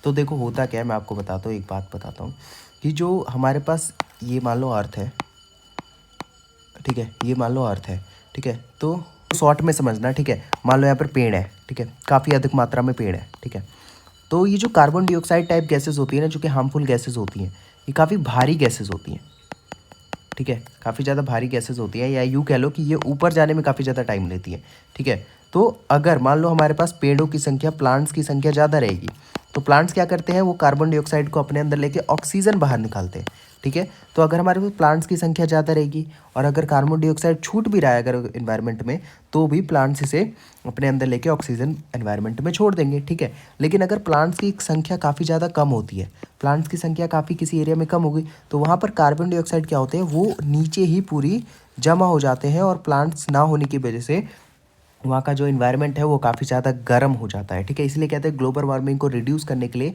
हमें प्लांट्स लगाने चाहिए, ठीक है, ग्लोबल वार्मिंग को रिड्यूस करने के लिए हमें प्लांट्स लगाने चाहिए, ठीक है। तो as a result global warming leads to serious environmental changes like melting of glaciers and polar ice caps, ठीक है। तो ग्लेशियर पिघल रहा है, आपने सुना होगा कई बार कि ग्लेशियर पिघलता रहता है। राइजिंग सी लेवल्स, ग्लेशियर पिघलेगा तो सी लेवल इंक्रीज होंगे। मोर फ्रिक्वेंट हीट वेव्स, ठीक है, हमें सूखा देखने को मिलता है, सूखा पड़ जाता है, बाढ़ आ जाती है, ठीक है। रेनफॉल पैटर्न में भी चेंजेस देखने को मिलते हैं। तो ग्लोबल वार्मिंग के काफ़ी ज़्यादा इम्पैक्ट्स हमें देखने को मिल जाते हैं। कार्बन फुटप्रिंट्स क्या होता है, it is the total amount of green houses gas specially carbon dioxide released into the atmosphere as a result of human activities either directly और इनडायरेक्टली, ठीक है। तो कार्बन फुटप्रिंट्स बेसिकली ये है कि टोटल अमाउंट कितना है, ग्रीन हाउस गैसेज एटमॉस्फेयर में कितनी रिलीज़ की जा रही है ह्यूमन एक्टिविटीज़ के द्वारा, चाहे वो डायरेक्टली हो चाहे वो इनडायरेक्टली हो। It includes emissions from the daily actions such as using electricity, driving vehicles, cooking, industrial production and even the production and transportation of goods and services we consume, ठीक है। तो हर चीज़ इसमें इंक्लूड की जाती है, चाहे आप एसी चला रहे हो, एसी से जो गैसेज निकल रही हैं, चाहे वो रेफ्रिजरेटर से जो गैसेज निकल रही हैं, ठीक है, चाहे वो व्हीकल से जो गैसेज निकल रही हैं, हर चीज़ अगर आपने किसी भी तरीके से कार्बन डाइऑक्साइड CO2 को एमिट किया है अपने मतलब उसे इन्वायरमेंटल में मिक्स किया है इन्वायरमेंट में, तो वो कार्बन फुटप्रिंट्स के अंदर इंक्लूड होती है। It can be calculated for individual organisations products और even entire country to understand their contribution to climate change, ठीक है। तो ये किसी भी के लिए भी कंट्रीब्यूट किया जा सकता है, कैलकुलेट किया जा सकता है, चाहे वो इंडिविजुअल हो, चाहे आप और मैं हो, चाहे ऑर्गेनाइजेशन हो, चाहे किसी भी तरह कंपनी हो। प्रोडक्ट हो सकता है, कौन सा प्रोडक्ट कितना कंट्रीब्यूट कर रहा है, कितना कार्बन डाइऑक्साइड एटमॉस्फेयर में छोड़ रहा है। तो ये हम पता लगाते हैं किस लिए, कि भाई तूने क्लाइमेट चेंज की कितनी धज्जियाँ उड़ाई है अपनी तरफ से, कितना कंट्रीब्यूशन किया है, इस चीज़ को कैलकुलेट करते हैं हम कार्बन फुटप्रिंट के द्वारा। A high carbon footprint indicates greater harmful harm is the environment, ठीक है। तो अगर आपका कार्बन फुटप्रिंट बहुत ज़्यादा हाई है, इट मीन्स कि आपने ज़्यादा हार्म पहुँचाया एनवायरनमेंट को। लो है मीन्स आप काफ़ी ज़्यादा इको फ्रेंडली हो, इको फ्रेंडली बिहेवियर है आपका, कि आप फिर किसी भी प्रोडक्ट का इको फ्रेंडली बिहेवियर नेचर है। Reducing carbon footprints involves using renewable energy sources, ठीक है। तो इसे रिड्यूस करने के लिए, इसको कम दिखाने के लिए, कैलकुलेट करने पे कम आए ऐसा करने के लिए रिन्यूएबल एनर्जी सोर्सेज का यूज़ करो, इलेक्ट्रिसिटी बचाओ, अडॉप्टिंग पब्लिक ट्रांसपोर्ट, खुद की स्कूटी बाइक लेके ना निकल जाया करो पेट्रोल वाली, प्लांटिंग ट्रीज, प्लांट लगाओ, वेस्ट कम करो और सस्टेनेबल कंजम्पशन पे ज़्यादा ध्यान दो, ताकि हम भी यूज़ कर ले और आगे वाले के लिए भी बचा रहे। सेक्रेट ग्रुप्स क्या होते हैं मैं आपको अभी बता दूं। सेक्रेट ग्रुप्स बेसिकली वो ग्रुप्स होते हैं जिनको प्रोटेक्ट किया जाता है, प्रिजर्व किया जाता है लोकल कम्युनिटीज़ के द्वारा। क्यों? क्योंकि उनसे जुड़ी होती है न किसी की तरीके की भावनाएं, चाहे वो रिलीजियस भावना हो, चाहे वो कल्चरल भावना हो, चाहे वो स्पिरिचुअल भावना हो, तो उनसे इन तरीके की भावनाएं जुड़ी रहती हैं ताकि लोग उन्हें प्रोटेक्ट करके रखते हैं। जैसे तुलसी माता आपने सुना होगा, तुलसी का एक पौधा होता है, उसे लोग भगवान की तरह पूजते हैं, ठीक है, हिंदुओं में उसे भगवान की तरह पूजा जाता है। तो लोग नहीं चाहते कि उसे कोई तोड़े या फिर उसे किसी भी तरीके की नुकसान पहुँचे, ठीक है। तो ऐसे जो भी प्लांट्स होते हैं, ऐसे जो भी हमारे पास प्लांट या फिर जो भी फॉरेस्ट वेजिटेशन देखने को मिलते हैं नेचुरली, उसे हम सेक्रेड ग्रुप्स कहते हैं। ये आप पढ़ सकते हो, ईजी है। इंडेंजर्ड स्पीसीज़ क्या होती हैं? ऐसी स्पीसीज़ होती हैं जो कि रिस्क पे होती हैं एक्सटिंक्शन के, जो विलुप्त होने वाली होती हैं। जैसे डायनासोर विलुप्त हो गए, तो ऐसे ही जो स्पीसीज़ हो गई जो कि जिनकी संख्या धीरे धीरे कम होती जा रही है, तो ऐसे रिस्क पे अगर कोई स्पीसीज़ है तो वो कहलाती है इंडेंजर्ड स्पीसीज़। ठीक है, because their population has drastically reduced होना चाहिए यहाँ पर। Their natural habitats are being destroyed. ठीक है, जिसके ऊपर वो डिपेंडेंट थे, जहाँ पर वो इन्वायरमेंट में रह पर रहे थे या सराउंडिंग में रह रहे थे, वो भी डिस्ट्रॉयड होने लगता है। The main regions behind species become endangered including deforestation हो सकता है। आप एक काम करो, एक बंदर जाके फॉरेस्ट के सारे जंगलों को काट दो, सारे पेड़ों को काट दो, तो वहाँ के जो बंदर होंगे धीरे धीरे खत्म होने लगन हो सकता है। क्लाइमेट चेंज हो सकता है, इलीगल हंटिंग हो सकती है, आप शिकार करने जाते हो, पोचिंग हो सकता है, ओवर एक्सप्लॉयटेशन हो सकता है। तो कोई सा भी रीज़न होता है किसी भी स्पेसीज को तंग करने का और उसे इंडेंजर्ड कैटेगरी में ले आने का। एसिड रेन क्या होता है? It refers to precipitation such as rain, snow और fog that contains harmful acidic components formed due to air pollution. जब एयर पॉल्यूशन काफ़ी मात्रा में होने लगता है और जब आप बारिश को मतलब फील करोगे कि उसमें काफ़ी हार्मफुल एसिडिक कंपोनेंट्स जल रही है, शरीर स्किन जल रही है, तो वो एसिडिक रेन होगा। जलने का मतलब ये नहीं कि आपको बिल्कुल छेद कर दे शरीर में, धीरे धीरे पता चलता रहेगा। देखो साल दर साल एसिड रेन हमें देखने को मिलेगी। Mainly caused by release of sulphur dioxide, nitrogen oxide into the atmosphere from industries. ठीक है, तो बेसिकली ये किसके लिए होता है? इसके लिए रिस्पॉन्सिबल है इंडस्ट्रीज, जिसमें से सल्फर ऑक्साइड प्रेजेंट होती है, मतलब निकलती है, नाइट्रोजन ऑक्साइड्स निकलती हैं, तो वो हमारे एनवायरनमेंट में जाके एटमॉस्फेयर में जाके मिलती हैं और एसिड रेन फिर नीचे आता है। पावर प्लांट्स हो गया, व्हीकल्स में से निकलता है, बर्निंग ऑफ फॉसल्स फ्यूल्स निकलते हैं। These gases react with water vapour and oxygen in the air to form sulphuric acid and nitric acids and when they fall to the ground as a acid rain. ठीक है, तो ये जो क्या होते हैं, ये जाके वाटर वेपर में मिलते हैं। ठीक है, ऑक्सीजन में मिलते हैं। वाटर वेपर में कैसे मिले, मान लेते हैं, यहाँ पर ले लेते हैं एग्जांपल। कंपनी ने क्या किया, यहाँ पर कंपनी ने एक्सक्रीट किया, कंपनी ने कुछ गंदगी छोड़ी कहाँ पर? वाटर बॉडीज़ में। ठीक है, वाटर बॉडीज़ में छोड़ी। अब होगा क्या? वाटर साइकिल के प्रोसेस के द्वारा, वाटर साइकिल का प्रोसेस क्या होता है कि बहुत तगड़ी धूप होगी। ठीक है, बहुत तगड़ी धूप होगी। अब वो बहुत तगड़ी धूप होगी तो वाटर जो है धूप के कारण वाटर वेपर बदल के, भाप बदल के ऊपर जाएगा। ठीक है, तो ये वाटर वेपर जो जा रहा है इसमें ये गंदगी मिली हुई है। ठीक है, इसमें ये सल्फर ऑक्साइड ये सब चीज़ें मिली हुई है, ये जाएगा वाटर वेपर बन के बादलों के पास। ठीक है, और बादलों के पास जाएगा, जब ये ऑक्सीजन के साथ मिलेगा तब ये सब नीचे आके एसिड रेन की तरह बरसते हैं। ठीक है, आया समझ? नाउ बिश्नोई मूवमेंट क्या होता है? ये एक एनवायरमेंटल मूवमेंट है, उसी बार की तरह जो हमने सिली वैली मूवमेंट पढ़ा था, ये बस दूसरी कहानी पे डिपेंड हो सकता है।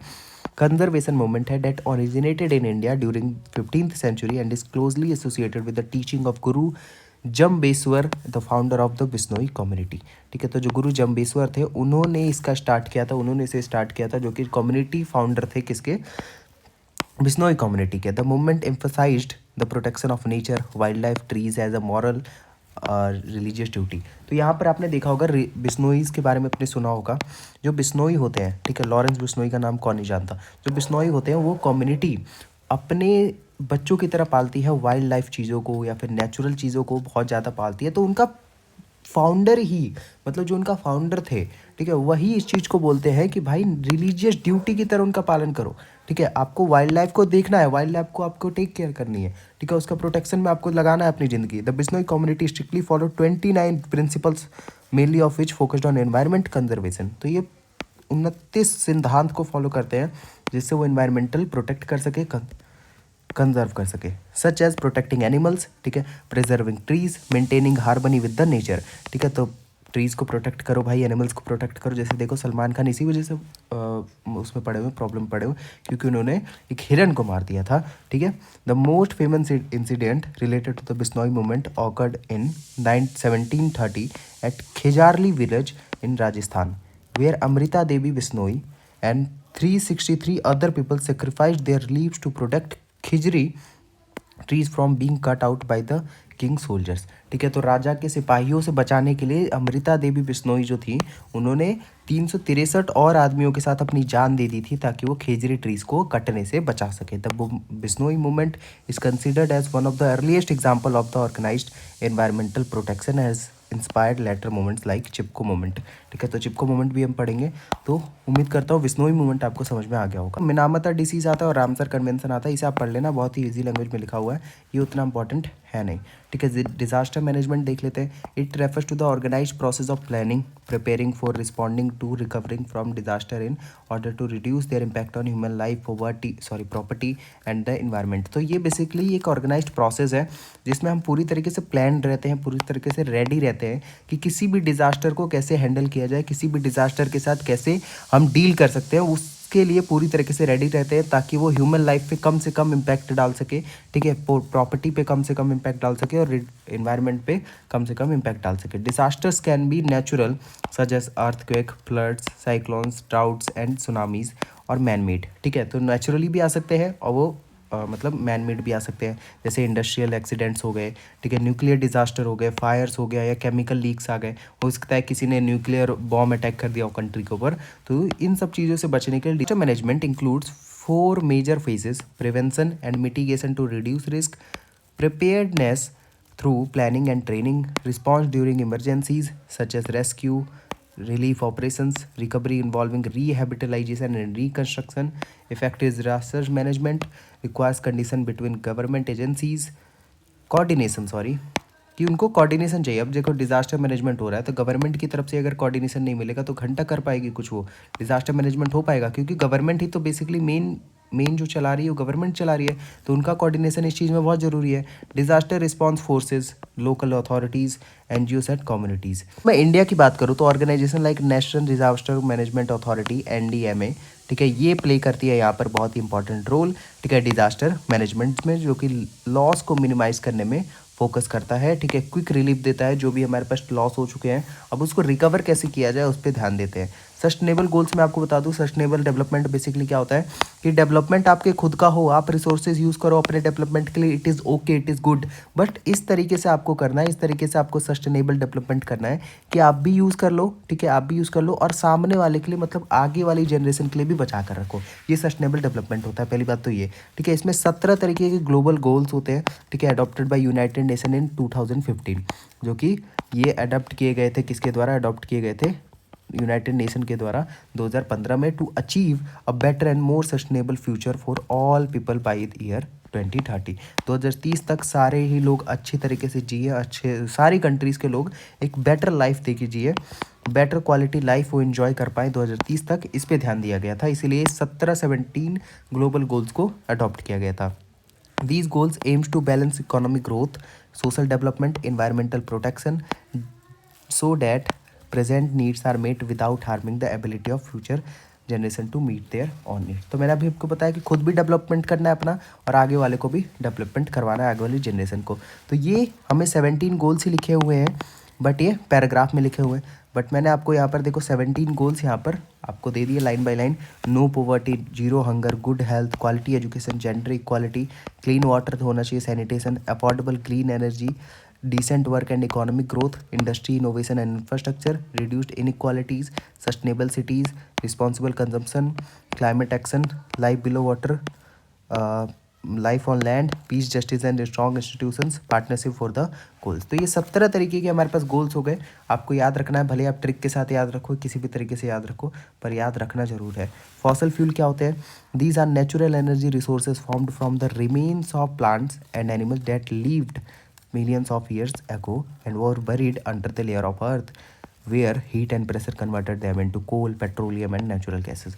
जब पिछले के कई सालों, कई लाखों साल पहले जो प्लांट्स होते थे, जो एनिमल्स होते थे, जो उस समय मर चुके हैं, जैसे डायनासोर की हड्डियाँ मान लो, किसी भी तरीके की अगर जानवर है या फिर प्लांट है, वो मिलियंस ऑफ ईयर पहले मर चुके हैं और वो अब मिट्टी में दफन हो चुके हैं, और हीट के कारण, प्रेशर के कारण वो कन्वर्ट हो जाते हैं कोल में, पेट्रोलियम में, नेचुरल गैसेस में। तो उसी को हम फॉसल फ्यूल कहते हैं। ठीक है, these fuels are widely use to produce electricity. इनका यूज़ किया जाता है इलेक्ट्रिसिटी को प्रोड्यूस करने में, व्हीकल्स चलाने में, इंडस्ट्रीज ऑपरेट करने में, और मॉडर्न टेक्नोलॉजी, मॉडर्न लाइफस्टाइल को सपोर्ट करने में, because they provide a large amount of heat at relatively low cost. ठीक है, तो कॉस्ट इसका काफ़ी लो होता है और काफ़ी ज़्यादा एनर्जी जो अमाउंट दे प्रोड्यूस कर पाती है। However, fossil fuels are non-renewable, meaning they cannot be replaced to one exhausted. ठीक है, एक बार ख़त्म होने के बाद ये आप यूज़ नहीं कर सकते, ये काफ़ी ज़्यादा लिमिटेड है, लिमिटेड रिसोर्सेज है काफ़ी ज़्यादा. Their excessive use releases harmful gases like carbon dioxide, sulphur oxide, nitrogen oxides into atmosphere leading to air pollution. ठीक है, तो इसका काफ़ी ज़्यादा यूज़ करने पे हमें काफ़ी हार्मफुल गैसेज एटमॉस्फेयर में जाते हुए देखने को मिलते हैं. ठीक है, फूड वेब की बात करें, फूड चेन की बात करें, क्या होता है? It is a simple linear sequence that shows how energy and nutrients pass from one organism to another in a ecosystem, starting from producers like green plants, moving to herbivorous and then to carnivorous and top predators. कहने का मतलब है कि यहाँ पर जो chain होती है ना, फूड की जो चेन होती है वो काफ़ी सिंपल और सीक्वेंस वाइज होती है. कि प्रोड्यूसर्स कौन होते हैं? पहली बात, प्रोड्यूसर्स होते हैं plant. Source of energy sun हो गया. ठीक है, सन से एनर्जी गया प्लांट के पास. प्लांट को खाया हर्बीवोरस ने, जो सिर्फ प्लांट खाते हैं, जैसे डियर हो गया अपना या काऊ हो गया. ठीक है, उन्होंने खाया प्लांट को. ठीक है, अब डियर को आएगा शेर खाने के लिए, जो कि कार्निवोरस होता है. अब शेर क्या होगा? शेर कल को जर के मर जाएगा. ठीक है, कल को चल के शेर मर गया. अब शेर के ऊपर क्या करेंगे? डीकम्पोजर्स आएंगे. ठीक है, वल्चर जैसे जो बर्ड होते हैं वो आएंगे, वो ऑर्गेनिजम्स आके शेर की बॉडी को ब्रेक डाउन करेंगे, उसके अंदर के न्यूट्रिएंट्स को ब्रेक डाउन करेंगे. तो ये पूरा साइकिल है, ये फूड चेन होता है, एक सिंपल साइकिल. लेकिन each organism depend on the one before it for food and energy. In contrast food web in is a complex network और इंटरकनेक्टेड. कहने का मतलब है यहाँ पर शेर डिपेंड है हार्बीवोरस पे. ठीक है, और हार्बीवोरस डिपेंड है प्लांट पे. ठीक है, तो एक ऑर्गेनिजम्स दूसरे ऑर्गेनिजम्स के ऊपर डिपेंडेंट होता है फूड चेन में. लेकिन फूड वेब बहुत ही कॉम्प्लेक्स होता है. फूड वेब अगर मैं आपको बना कर दिखाऊँ, फूड वेब कहाँ बना सकता हूँ? फूड वेब बेसिकली होता है, यहाँ पर मान लो ये शेर है.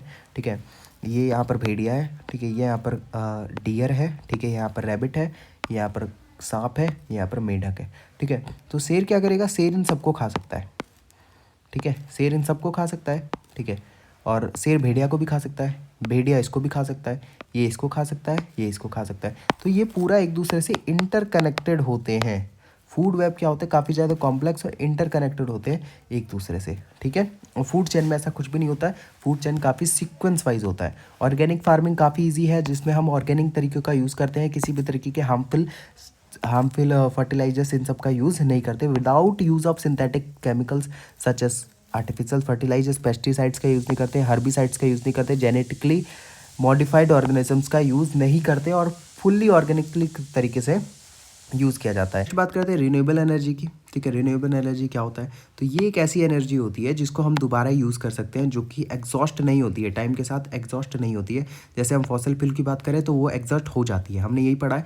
फॉसल फ्यूल और नेचुरल गैसेज है वो एग्जॉस्ट हो जाएगी टाइम के साथ साथ, क्योंकि वो काफ़ी लिमिटेड है. ठीक है, लेकिन ये काफ़ी इन्वायरमेंटल फ्रेंडली होती है. जैसे आपने विंड एनर्जी की बात करी थी, ये रिन्यूएबल एनर्जी होती है, तो इससे हम कितना भी यूज़ करते हैं फ़र्क नहीं पड़ता है, हम कितना भी इसका यूज़ कर सकते हैं. ठीक है, the major types of renewable energy available in India including solar energy, जैसे हमारी धूप हो गई. ठीक है, आपने सोलर पैनल देखा होगा लोगों के घर के ऊपर लगे हुए, सोलर पैनल से लोग एनर्जी निकालते हैं, इलेक्ट्रिसिटी निकालते हैं. विंड एनर्जी हो गया, हाइड्रो पावर हो गया. हाइड्रो पावर का मतलब हम जो पानी से मदद करते हैं, जैसे डैम हो गया, मान लो ये डैम हो गया. ठीक है, और यहाँ पर वो टरबाइन है जिससे इलेक्ट्रिक प्रोड्यूस होती है, वो पंखे की तरह. ये पानी इधर से गिराया जाता है इस पंखे के ऊपर प्रेशर से, ये पंखा घूमता है. ठीक है, और इलेक्ट्रिसिटी प्रोड्यूस होती है, तो वो हो गया hydro power. Biomass energy, geothermal energy. Geothermal energy क्या होता है हम पढ़ेंगे अभी. ठीक है, तो बेसिकली रिन्यूएबल एनर्जी कितने टाइप्स के हैं ये हमारे पास दिया हुआ है. It is one of the most solar energy, it is one of the most widely use renewable energy in India due to wind abundant sunlight throughout the year. अब हमारे पास सनलाइट जो है वो काफ़ी ज़्यादा है. ठीक है, वो अनलिमिटेड है. कभी ख़त्म होगा? नहीं ख़त्म होगा. तभी ख़त्म होगा जब दुनिया ख़त्म हो जाएगी. ठीक है, तो हमें यहाँ पर यही बताना था कितने तरीके की रिन्यूएबल रिसोर्सेज इंडिया में अवेलेबल है. तो इन सब चीज़ों को लिखना, ये जो मैंने यहाँ बताया ना, हाइड्रो पावर, इसको भी लिखना, विंड एनर्जी को भी एक्सप्लेन करना, आपका आंसर फुल भर जाएगा. चिपको मूवमेंट की बात करते हैं, ये क्या होता है? It was an important environmental movement in India that begins in early 1970s in the Himalaya region of Uttarakhand. ठीक है, उत्तराखंड में इसे किया गया था, हिमालय रीजन में. ठीक है, then the part of Uttar Pradesh, पहले वो उत्तर प्रदेश का पार्ट ही था, लेकिन फिर उसका सेपरेशन हो गया. The word chipko means to hug और to cling. The movement involve in villagers specially women hugging trees to prevent from being cut down by contractors. ठीक है, तो किसी तरीके का कॉन्ट्रैक्ट दिया गया था, तो वहाँ के लोकल्स जो लोग थे वहाँ पे स्पेशली जो वुमेन्स थी वो ट्रीज़ को हग करने लगी, ट्रीज़ को पकड़ के खड़ी हो गई ताकि उसे कोई काट ना सके। The main objective of the Chipko movement was to protect forest from excessive deforestation which was causing soil erosion, floods, landslides, loss of livelihoods for local people. ठीक है, तो ज़्यादा डिफॉरेस्टेशन करने की वजह से वहाँ के फॉरेस्ट का काफ़ी लोगों का नुकसान होता था, सॉइल इरोजन होता था, उस पर कुछ उगा नहीं पाते थे, सॉइल की फर्टिलिटी खत्म हो गई, बाढ़ आने के चांसेस होते थे, लैंडस्लाइड होने के चांसेस होते थे, और वहाँ के लोग अपनी जीवनी खो रहे थे। मतलब वहाँ पे कुछ कमाने को था नहीं, पहाड़ों में ज़्यादातर एम्प्लॉयमेंट सोर्सेज कहाँ होते हैं। सुंदरलाल बहुगुणा, ठीक है, played a very significant role in spreading awareness and giving direction to the movement. ठीक है, तो इन्होंने बहुत इंपॉर्टेंट रोल प्ले किया था, इन्होंने अवेयरनेस फैलाई थी, इन्होंने डायरेक्शन दिया था लोगों को, इसने मूवमेंट को भी डायरेक्शन दिया था। He was a well known environmentalist activist who strongly believed in the conservation of forest for ecological balance and human survival. तो अगर आपसे किसी का भी रोल पूछे ना, अगर किसी भी मूवमेंट में किसी का भी रोल पूछे, तो एक बात याद रखना, अगर मान लो मूवमेंट में मेरा नाम लिया गया है, ठीक है, मेरा नाम अगर मूवमेंट के साथ जोड़ा गया है, इट मीन्स मैंने उस मूवमेंट के लिए कुछ खराब तो किया नहीं होगा, मैंने कोई ग्रेट वर्क ही किया होगा मूवमेंट के लिए। तो यहाँ पर मैं वही बताना चाह रहा हूँ कि सुंदरलाल बहुगुणा की जगह किसी भी का भी नाम आता है किसी भी मूवमेंट के साथ, तो आपको अच्छी अच्छी बातें ही बतानी, अच्छी अच्छी चीज़ें ही वहाँ पर लिखनी है। ठीक है, इन्होंने काफ़ी मेथड्स का यूज़ किया था, पीसफुल मेथड्स का यूज़ किया था, जैसे हमारे पास फूट मार्चेस हो गया, मतलब नंगे पैर पद यात्रा, ठीक है, नंगे पैर चलना, पब्लिक स्पीचेस, हंगर स्ट्राइक्स, भूख हड़ताल करना, to highlight the importance of forest and oppose a large scale commercial loggings. ठीक है, तो इस प्रॉब्लम्स को हाईलाइट करने के लिए डिफरेंट मेथड्स का यूज़ किया गया था इस मूवमेंट के अंदर, किसके द्वारा, सुंदरलाल बहुगुणा के द्वारा, जिन्होंने इस मूवमेंट को पूरी डायरेक्शन दिखाई थी। ठीक है, अपीको मूवमेंट क्या होता है, it was a forest conservation movement that was started in early 90s, ठीक है, 1980s sorry, in the western Ghat region of Karnataka. ठीक है, वेस्टर्न घाट क्या होता है, ये हमारे इंडिया का नीचे का मैप है। ठीक है, ये जो चीज़ है ना, ये यहाँ ये वेस्टर्न घाट होता है। ठीक है, वहाँ पे इसे यूज़ किया गया था, मतलब सॉरी, यहाँ पे इसे ओरिजिनेट किया गया था, स्टार्ट किया गया था। The term Appiko is a Kannada date means to hug. ठीक है, तो बेसिकली यही चीज़ है, बस यहाँ पर आपको हिंदी में चिपको बोल दिया गया है और यहाँ पर कन्नड़ा में अपीको बोला गया है, जिसका मतलब होता है टू हग करना ही होता है। The movement was inspired by the Chipko movement. ठीक है, तो ये मूवमेंट भी चिपको मूवमेंट से ही इंस्पायर था। ये मूवमेंट किससे इंस्पायर था, बिश्नोई मूवमेंट से, और ये मूवमेंट चिपको मूवमेंट से इंस्पायर था, नॉर्थ इंडिया के। The main aim of the Appiko movement was to protect forest from indiscriminate cutting, biodiversity, promote sustainable use of forest resources. तो आपको दोनों, मैं आपको बताऊँ, वैसे तो आपको रीड करके जाना ही जाना है, लेकिन अगर आपको दोनों में से एक चीज़ याद हो गई, ठीक है, अपीको और चिपको मूवमेंट में से दोनों भी सिमिलर हैं। ठीक है, दोनों ही सिमिलर टाइप ही हैं, बस आपको रीड करके मेन जो चीज़ें हैं उसको याद रख लेना है। ठीक है, बाकी सारी चीज़ें जैसे देखो, यहाँ पर भी बायोडाइवर्सिटी की बात की गई थी, यहाँ पर भी sustainable use of forest resources की बात की गई थी, लोकल विलेजर्स ने यहाँ पर डिफॉरेस्टेशन को रोका था, उसका अपोज किया था डिस्ट्रॉय करने से फॉरेस्ट को, वहाँ पे भी यही हुआ था। Affecting rainfall patterns, reducing water sorry, harming the livelihoods of forest dependent communities. ठीक है, जितनी भी फॉरेस्ट डिपेंडेंट कम्युनिटीज़ थी जो कि फॉरेस्ट पे डिपेंड थी, उनकी लाइवलीहुड छीन रही थी। ठीक है भाई, वो फॉरेस्ट पे डिपेंड है, उनके कमाने का जरिया है, वही हटा दोगे तो फिर कमाएंगे कहाँ। हम बात करें प्राइमरी और सेकेंडरी एयर पॉल्यूटेंट्स के बारे में। पॉल्यूटेंट्स का मतलब होता है जो कि पॉल्यूशन फैलाते हैं, ठीक है, जिनकी वजह से पॉल्यूशन फैलता है, या फिर मतलब जो सोर्सेज है एयर पॉल्यूशन के, उसे हम पॉल्यूटेंट्स कहते हैं। तो प्राइमरी और secondary air pollutants basically decide इस चीज़ से होता है कि अगर वो डायरेक्ट एटमॉस्फेयर में हमारे पास मिल रहा है तो प्राइमरी हो जाता है, और अगर इनडायरेक्टली तरीके से मिल रहा है तो वो सेकेंडरी हो जाता है। ठीक है, emitted directly from an identifiable source, ठीक है, जो हम जानते हो कि वो कहाँ से निकल रहा है, तो प्राइमरी पॉल्यूटेंट होता है, such as exhaust pipes from vehicles. ठीक है, मतलब अगर व्हीकल से वो निकल रहा है तो हम जानते हैं कि वो व्हीकल से निकल रहा है और डायरेक्ट एटमॉस्फेयर में मिल रहा है, तो वो प्राइमरी हो गया। Smoke stacks from industrial plants, ठीक है, natural occurrences like volcanic eruptions, volcanic अगर वॉल्केनो फटता है तो वहाँ पे भी हमें दिख रहा है, example sulphur dioxide, carbon monoxide, nitrogen oxides and particulate matter. ठीक है, तो हमें अगर दिख रहा है कि एक्चुअली में वो सोर्सेज से किस सोर्स से निकल रहा है और डायरेक्टली जाके एटमॉस्फेयर में मिल रहा है, तो प्राइमरी पॉल्यूटेंट्स। ठीक है, in contrast secondary pollutants are not emitted directly, यहाँ पर डायरेक्टली नहीं निकलता है, they form in the air when primary pollutants react with one another and with natural atmospheric components like water vapour and sunlight. तो basically ये indirectly atmosphere में जाकर मिलते हैं ये, ठीक है। ये पहले फॉर्म में आते हैं, मतलब एयर के फॉर्म में आते हैं, ठीक है। और प्राइमरी पॉल्यूटेंट जब रिएक्ट करते हैं एक दूसरे के साथ, ठीक है। यूट्रोफिकेशन क्या होता है, काफ़ी इंपॉर्टेंट है, और इसका इम्पैक्ट क्या होता है। तो यूट्रोफिकेशन बेसिकली एक ऐसा प्रोसेस होता है जब एक वाटर बॉडी में काफ़ी ज़्यादा न्यूट्रिएंट्स देखने को मिल जाते हैं, काफ़ी न्यूट्रिएंट्स ओवरलोड हो जाता है न्यूट्रिएंट्स के साथ, फॉस्फोरस के साथ। एग्रीकल्चर फर्टिलाइजेशन से निकलने वाले वेस्ट हो गए, या फिर जो इंडस्ट्री से वेस्ट निकलते हैं, वहाँ से जो वेस्ट निकल कर पानी में आकर मिल जाते हैं, काफ़ी ज़्यादा न्यूट्रिएंट उस पानी में ओवरलोड हो जाते हैं, ठीक है। तो जिसकी वजह से ओवरलोड पानी में जब न्यूट्रिएंट होते हैं, तो जिसकी वजह से जो एल्गाई होते हैं, ठीक है, या फिर जो भी माइक्रोस्कोपिक प्लांट होते हैं, उनका काफ़ी ज़्यादा रैपिड ग्रोथ होने लगता है, ठीक है। बहुत ज़्यादा तेज़ी से रैपिड ग्रोथ होने लगता है। और आपने देखा होगा एल्गे ब्लूम, मतलब जो हरे हरे कलर के छोटे छोटे पार्टिकल्स होते हैं, मतलब आपने पानी के ऊपर देखा होगा, कचड़े वाले पानी के अंदर हरे हरे लेयर बन जाती है, एक ग्रीन ग्रीन सी एक लेयर बन जाती है, जो कि एल्गाई होते हैं। वो क्या करते हैं, प्लांट्स जो नीचे होती है ना, इसका इम्पैक्ट अब बता रहा हूँ, ये जो प्लांट्स नीचे होती हैं, ठीक है, इन तक सनलाइट पहुंचने ही नहीं देती है, सनलाइट को ब्लॉक कर देती है, तो इन प्लांट्स की भी मृत्यु हो जाती है, प्लांट भी डेड हो जाते हैं, ठीक है। और इवेंचुअली मान लेते हैं अगर जो एल्गाई है, ठीक है, वो डूब जाती है, मतलब वो अगर मर जाती है, एल्गाई की डेथ हो जाती है, तो पानी के नीचे आती है।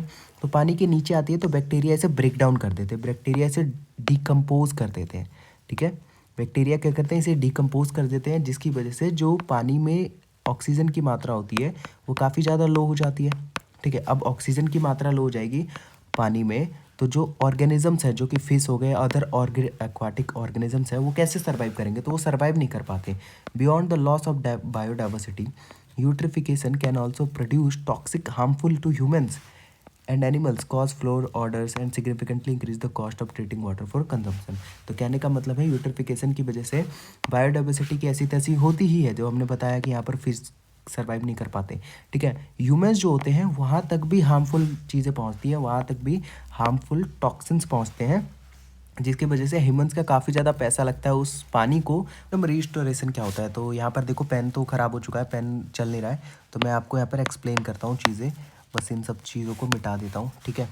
तो देखो रिस्टोरेशन का मतलब क्या होता है, किसी भी चीज़ को उस स्टेट पे लाना जो कि पहले ख़राब हो चुकी थी, ठीक है। किसी ना किसी चीज़ की वजह से अगर वो ख़राब हो गई, तो दोबारा उसे रिस्टोर करके उसी स्टेट पे ले आना, उसे रिस्टोरेशन कहते हैं। तो इकोसिस्टम के केस में भी बिल्कुल ऐसा ही होता है, ये एक इंटेंशनल प्रोसेस होता है, जिसमें हम क्या करते हैं, इकोसिस्टम को रिकवर करते हैं, जो किसी ना किसी वजह से वहाँ वो डैमेज हो गया था, या फिर वहाँ पे डिग्रेड हो गई थी, डिस्ट्रॉय हो गई थी, या तो ह्यूमन एक्टिविटी की वजह से, या तो नेचुरल डिजास्टर्स की वजह से, ठीक है।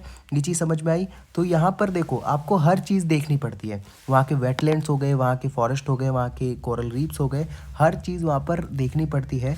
It involves a wide range of activities from physical interventions like reforestation, नए नए पेड़ लगाओ, नए नए पेड़ लगाना स्टार्ट करो दोबारा से, and removing invasive species to more complex efforts. तो अगर मैं आपको ओवरऑल बताऊँ इकोसिस्टम रिस्टोरेशन के बारे में, कि जो इकोसिस्टम, एक पर्टिकुलर इकोसिस्टम अगर नेचुरल डिजास्टर की वजह से, ह्यूमन एक्टिविटीज़ की वजह से डिस्ट्रॉय हो गया था, आप उसे किसी ना किसी स्टेप लेकर किसी ना किसी तरीके से रिस्टोर कर रहे हो, रिकवर कर रहे हो उसके नए उसकी प्रोडक्टिविटी को, या फिर वो जो भी चीज़ उसने खोई है, तो वो इकोसिस्टम रिस्टोरेशन होता है, ठीक है। यहाँ पे अगर मैं बात करूँ मॉन्ट्रियल प्रोटोकॉल और क्योटो प्रोटोकॉल क्या होता है, तो सुनो मेरी बात, ये दो एनवायरमेंटल एग्रीमेंट्स हैं बेसिकली, ठीक है। प्रोटोकॉल, अगर आप देखो प्रोटोकॉल जहाँ पे भी, वो बेसिकली एग्रीमेंट्स कहते हैं, ठीक है। इस दोनों का भी ये सेम ही एम है, इन्वायरमेंटल को प्रोटेक्ट करना, ग्लोबल एनवायरनमेंट को प्रोटेक्ट करना, ये ग्लोबल लेवल के इन्वायरमेंटल एग्रीमेंट है, ठीक है। ये साइन किया गया था मॉन्ट्रियल 1987 में। Focuses on protecting the ozone layer by reducing and eventually eliminating the production and use of ozone depleting substances, ठीक है। तो बेसिकली इसका जो एम था वो ये था कि हम ओजोन लेयर के डिप्लेशन को रोक सकें, कि ओजोन लेयर में जो खराबी आ रही है, छेद हुआ जा रहा है, उसको रोका जा सके। कैसे रोका जाएगा, इसको रोका जाने के लिए एलिमिनेट करना पड़ेगा प्रोडक्शन, ठीक है, और यूज़ किसका, ओजोन डिप्लेटिंग सब्सटेंसेस का, जैसे क्लोरोफ्लोरोकार्बन्स, ये जो सब्सटेंसेस होते हैं ये ओजोन को डिप्लाई करते हैं, मतलब ओजोन को हार्म पहुंचाते हैं या फिर नुकसान पहुंचाते हैं। इनका यूज़ और इनका प्रोडक्शन काफ़ी एलिमिनेट करना पड़ेगा, कम करना पड़ेगा, ठीक है। These substances were commonly use in refrigerators, air conditioners, ठीक है, आपके घर में जो एसी है, फ्रिज है, उनके अंदर ये पाए जाते हैं, ये मतलब वहाँ से रिलीज़ होते हैं। अदर हम and aerosol sprays, were responsible for creating a hole in the ozone layer. तो ओजोन लेयर में होल होता हुआ दिख रहा था, तो इसकी वजह से ग्लोबल लेवल पे एग्रीमेंट साइन किया गया, क्योंकि ओजोन लेयर में अगर होल होता है तो ग्लोबल लेवल पे सबकी नुकसान होगी। ठीक है, ऐसा नहीं सिर्फ इंडिया को होगा, ऐसा नहीं सिर्फ अमेरिका को होगा, ग्लोबल लेवल पे होगा। तो मॉन्ट्रियल प्रोटोकॉल यहाँ पर साइन किया गया। ठीक है, ये चीज़ समझ में आई। Which protects earth from harmful ultra violent radiation. The protocol is considered one of the most successful environment treaties because almost all countries in the world agreed to follow it। ठीक है, ये सबसे ज़्यादा सक्सेसफुल माने जाने वाला एक environmental treaty है, क्योंकि इसमें सारे ही कंट्री, ऑलमोस्ट सारे ही कंट्री ने इस चीज़ को एग्री किया था और इसको फॉलो करने के लिए तैयार हो गए थे। And as a result the ozone layer has shown sign of recovery. ठीक है, अब हमें इसमें रिकवरी देखने को मिल रही है। तो क्योटो प्रोटोकॉल क्या है? इसे 1997 में अडॉप्ट किया गया था। Deals with climate change and aims to reduce green house gas emissions such as carbon dioxide and methane that cause global warming. उसका क्या मेन था, उसका मोटिव क्या था? वो था ओजोन लेयर डिप्लेशन को रोकने का। इसका मेन मोटिव है ये ग्लोबल वार्मिंग को रोकने का। It placed legally behind emissions reductions target million developed countries recognising that they are historically responsible for higher emissions. ठीक है, तो बेसिकली ये जो टारगेट कर रही थी डेवलप्ड कंट्रीज़ को कर रही थी। क्यों? क्योंकि डेवलप्ड कंट्रीज़ वो कंट्रीज़ हैं जिन्होंने अपने कुछ का कुछ अचीव कर लिया है, इंडस्ट्रियलाइजेशन कर लिया है, रिफॉरेस्टेशन वहाँ पे मतलब डिफॉरेस्टेशन काफ़ी किया होगा इंडस्ट्रियलाइजेशन के लिए। तो उन लोगों ने काफ़ी ज़्यादा मात्रा में ऐसे गैसेस रिड्यूस किए हैं, ठीक है, सॉरी रिलीज़ किए हैं। इसी वजह से क्योटो प्रोटोकॉल ज़्यादातर डेवलप्ड कंट्रीज़ को टारगेट कर रहा था। ठीक है, although the Kyoto protocol face challenges like limited participation and enforcement issues, it played a crucial role in raising global awareness about climate change. यहाँ पर काफ़ी लिमिटेशंस और चैलेंजेस देखने को मिले हमें, क्योंकि यहाँ पर लिमिटेड पार्टिसिपेशन थे, सारी कंट्रीज़ ने पार्टिसिपेट नहीं किया था। मॉन्ट्रियल में सब ने पार्टिसिपेट कर लिया था। रीहैबिटलाइजेशन क्या होता है और रीसेटलमेंट क्या होता है? देखो मैं आपको समझाता हूँ। दोनों ही प्रोसेस का मतलब है कि जब हम रीस्टोर करें लाइवलीहुड्स को एक इकोसिस्टम के अंदर, जब हम वहाँ के जीवनी को, वहाँ के लोगों को, लिविंग कंडीशंस को, वेल सोशल मतलब वहाँ पे रीस्टोर से मतलब एग्जांपल के लिए अगर मैं बात करूँ फिर समझ जाना कि एक एरिया है, एक इकोसिस्टम है जहाँ पर सारी चीज़ें बर्बाद हो चुकी हैं। अगर मैं वहाँ की चीज़ों को ठीक कर रहा हूँ, लिविंग कंडीशन ठीक कर रहा हूँ, तो वो दोनों ही रीहैबिलिटाइजेशन, ठीक है, और रीसेटलमेंट ही कहलाएंगे। Displaced due to development projects such as dams, highways, mining activities और अर्बन एक्सपेंशन। ठीक है, किसी ना किसी वजह से अगर वो डिस्प्लेस कर दिए गए थे या फिर डिस्ट्रॉय हो गए थे, कुछ भी ऐसा हो सकता है। अगर हम उसे दोबारा रिस्टोर कर रहे हैं तो कैसे करते हैं, आज जो देखते हैं। रीसेटलमेंट क्या होता है? It involves physically relocating displaced people to a new place. ठीक है, रीसेटलमेंट का मतलब है कि अगर मैं मान लो एक जगह पे नोएडा में डैम बना रहा हूँ, तो वहाँ के सारे लोगों को डिस्प्लेस करके, ठीक है, डिस्प्लेस करके कहीं और जाकर रहने में मजबूर किया जाए, मजबूर नहीं यार कह सकते हैं, कहीं और उनको रीलोकेट कर दिया जाए। हाँ ये ठीक है, कहीं और रीलोकेट कर दिया जाए नई प्लेस पे कि यहाँ पर आपको रहना है, तो ये रीसेटलमेंट हो गया। while rehabilitation focuses on helping them rebuild their lives by providing houses, employment opportunities, access to education, health care and basic services. मान लेते हैं कि अगर कोई ऐसा एरिया है जो कि बर्बाद हो गया किसी न किसी चीज़ की वजह से, ठीक है, किसी न किसी रीज़न की वजह से वो बहुत ही ज़्यादा डाउन हो चुका है, तो वहाँ पर मैं जाऊँ और वहाँ पे एम्प्लॉयमेंट अपॉर्चुनिटीज़ प्रोवाइड करूँ, हाउसिंग के लिए पैसे दूँ, हाउसिंग प्रोवाइड करूँ, ठीक है, उनको एजुकेशन का एक्सेस दूँ, हेल्थ केयर का एक्सेस दूँ, ये होता है रीविटलाइजेशन। ठीक है, रीसेटलमेंट का मतलब है कि आप किसी और को जाकर कहीं पे और रीलोकेट कर दो ताकि वो नई ज़िंदगी अपना स्टार्ट कर सके नई जगह पे। That displaced people do not suffer long term economic और सोशल डिसएडवांटेज आफ्टर रीलोकेशन। ठीक है, तो जो हमारा रीविटलाइजेशन है वो ये इंश्योर कर लेता है कि जो डिस्प्लेस्ड पीपल है ना, वो वहाँ पर ज़्यादा समय तक इन चीज़ों को ना झेले। जैसे मैं आपको सीधे सीधे एग्जांपल देता हूँ, आपको समझ में आएगा।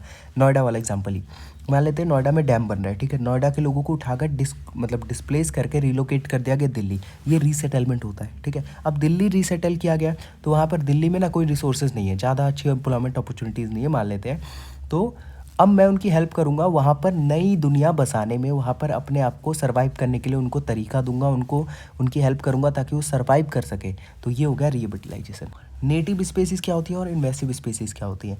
नेटिव स्पेसीज़ बेसिकली वो स्पेसीज़ होती हैं जो एक पर्टिकुलर रीजन से ही बिलोंग करती हैं, ठीक है, वो वहीं पैदा होती है और वहीं की ही है, ऐसा कह सकते हैं कि वहीं की हैं और पर्टिकुलर लॉन्ग पीरियड से वो वहीं पर मतलब एग्जिस्ट करती हैं। ठीक है, they live in a balance with other organisms and environment helping to maintain ecological balance, ecological stability कह सकते हैं।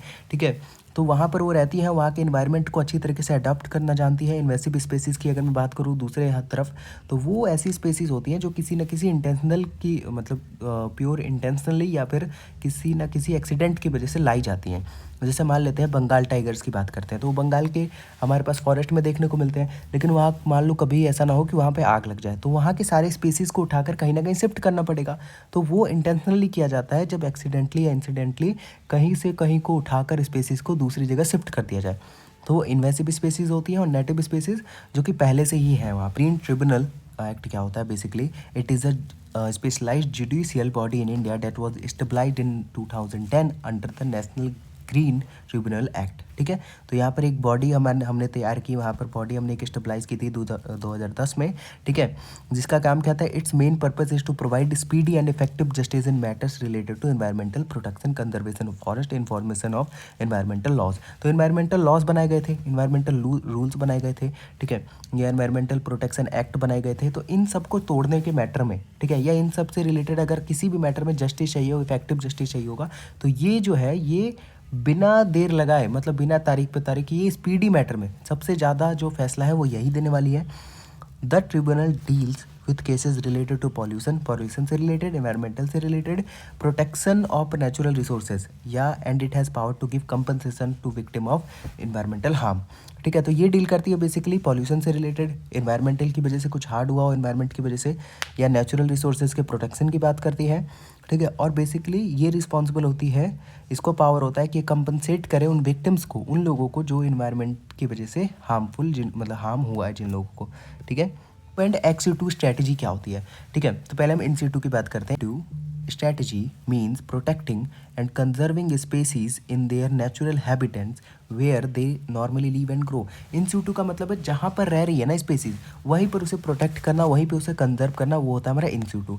ठीक है, this method allow plant and animals to continue their life processes such as breeding, evolution in a healthy ecosystem. जहाँ पर वो पहले से रह रहे हैं तो वहाँ के इकोसिस्टम को अच्छे से समझते हैं, वहाँ के क्लाइमेट को अच्छी तरीके से अडॉप्ट कर लिया उन लोगों ने, तो मैं वहीं पर उनका कंजर्वेशन करूँ, वहीं पे उन्हें प्रोटेक्ट करूँ, ये होता है इन-सिटू। ठीक है, अगर मैं एक्स-सिटू की बात करूँ तो वहाँ से हटाकर, ठीक है, दूसरी जगह पर ले जाकर मैं उनको अगर कंजर्व करता हूँ, उनको प्रोटेक्ट करता हूँ, तो यहाँ पर होता है एक्स-सिटू स्ट्रैटेजी। ये तब किया जाता है जब कोई स्पेसीज़ बहुत ज़्यादा हाई रिस्क ऑफ एक्सटेंशन पे हो। मान लेते हैं अगर डायनासोर होते हैं किसी जंगल में, अगर डायनासोर का कोई एक ही बच्चा या 2-3 बच्चे बचे होते, तो मैं उस जंगल में नहीं छोड़ता ना भाई, दूसरे नहीं बचे 30 मार खा डायनासोर्स नहीं बचे, आप कैसे बच जाओगे। तो उस डायनासोर को उठाकर लाता किसी और जगह पे, जू हो सकता है या किसी प्रोटेक्टेड जगह पे, तो ये एक्स-सिटू स्ट्रैटेजी हो गई। ओजोन लेयर डिप्रेशन बता चुका हूँ आपको, जो भी क्लोरोफ्लोरोकार्बन्स होते हैं या फिर जो भी हार्मफुल गैसेस होती हैं, उनकी वजह से जो ओजोन लेयर में छेद हो रहा है वही होता है ओजोन लेयर डिप्लेशन। ठीक है, 6th मास एक्सटिंक्शन क्राइसिस, ये क्या होता है। 6th mass extinction crisis refers to the current and ongoing large scale of loss of species on earth which scientist consider the 6th such event in the plants history. कहने का मतलब है कि ये बेसिकली नंबर को दर्शाता है, ठीक है, कि ये 6वीं बार हो रहा है, ये 6th बार ऐसा हो रहा है कि जब यहाँ पर जो अर्थ है वो बहुत ज़्यादा स्पेसीज़ को लॉस करने के, मतलब बहुत ज़्यादा लॉस होने के चांसेस है स्पेसीज़ के। ठीक है, तो साइंटिस्ट ने इसे 6th नंबर का पूरे प्लांट की हिस्ट्री में इसे 6th नंबर का इवेंट बताया है। ठीक है, unlike the previous 5 mass extinctions that were caused by the natural events such as volcanic eruptions, asteroid impacts or drastic climate changes, the 6th mass extinction is mainly driven by human activities.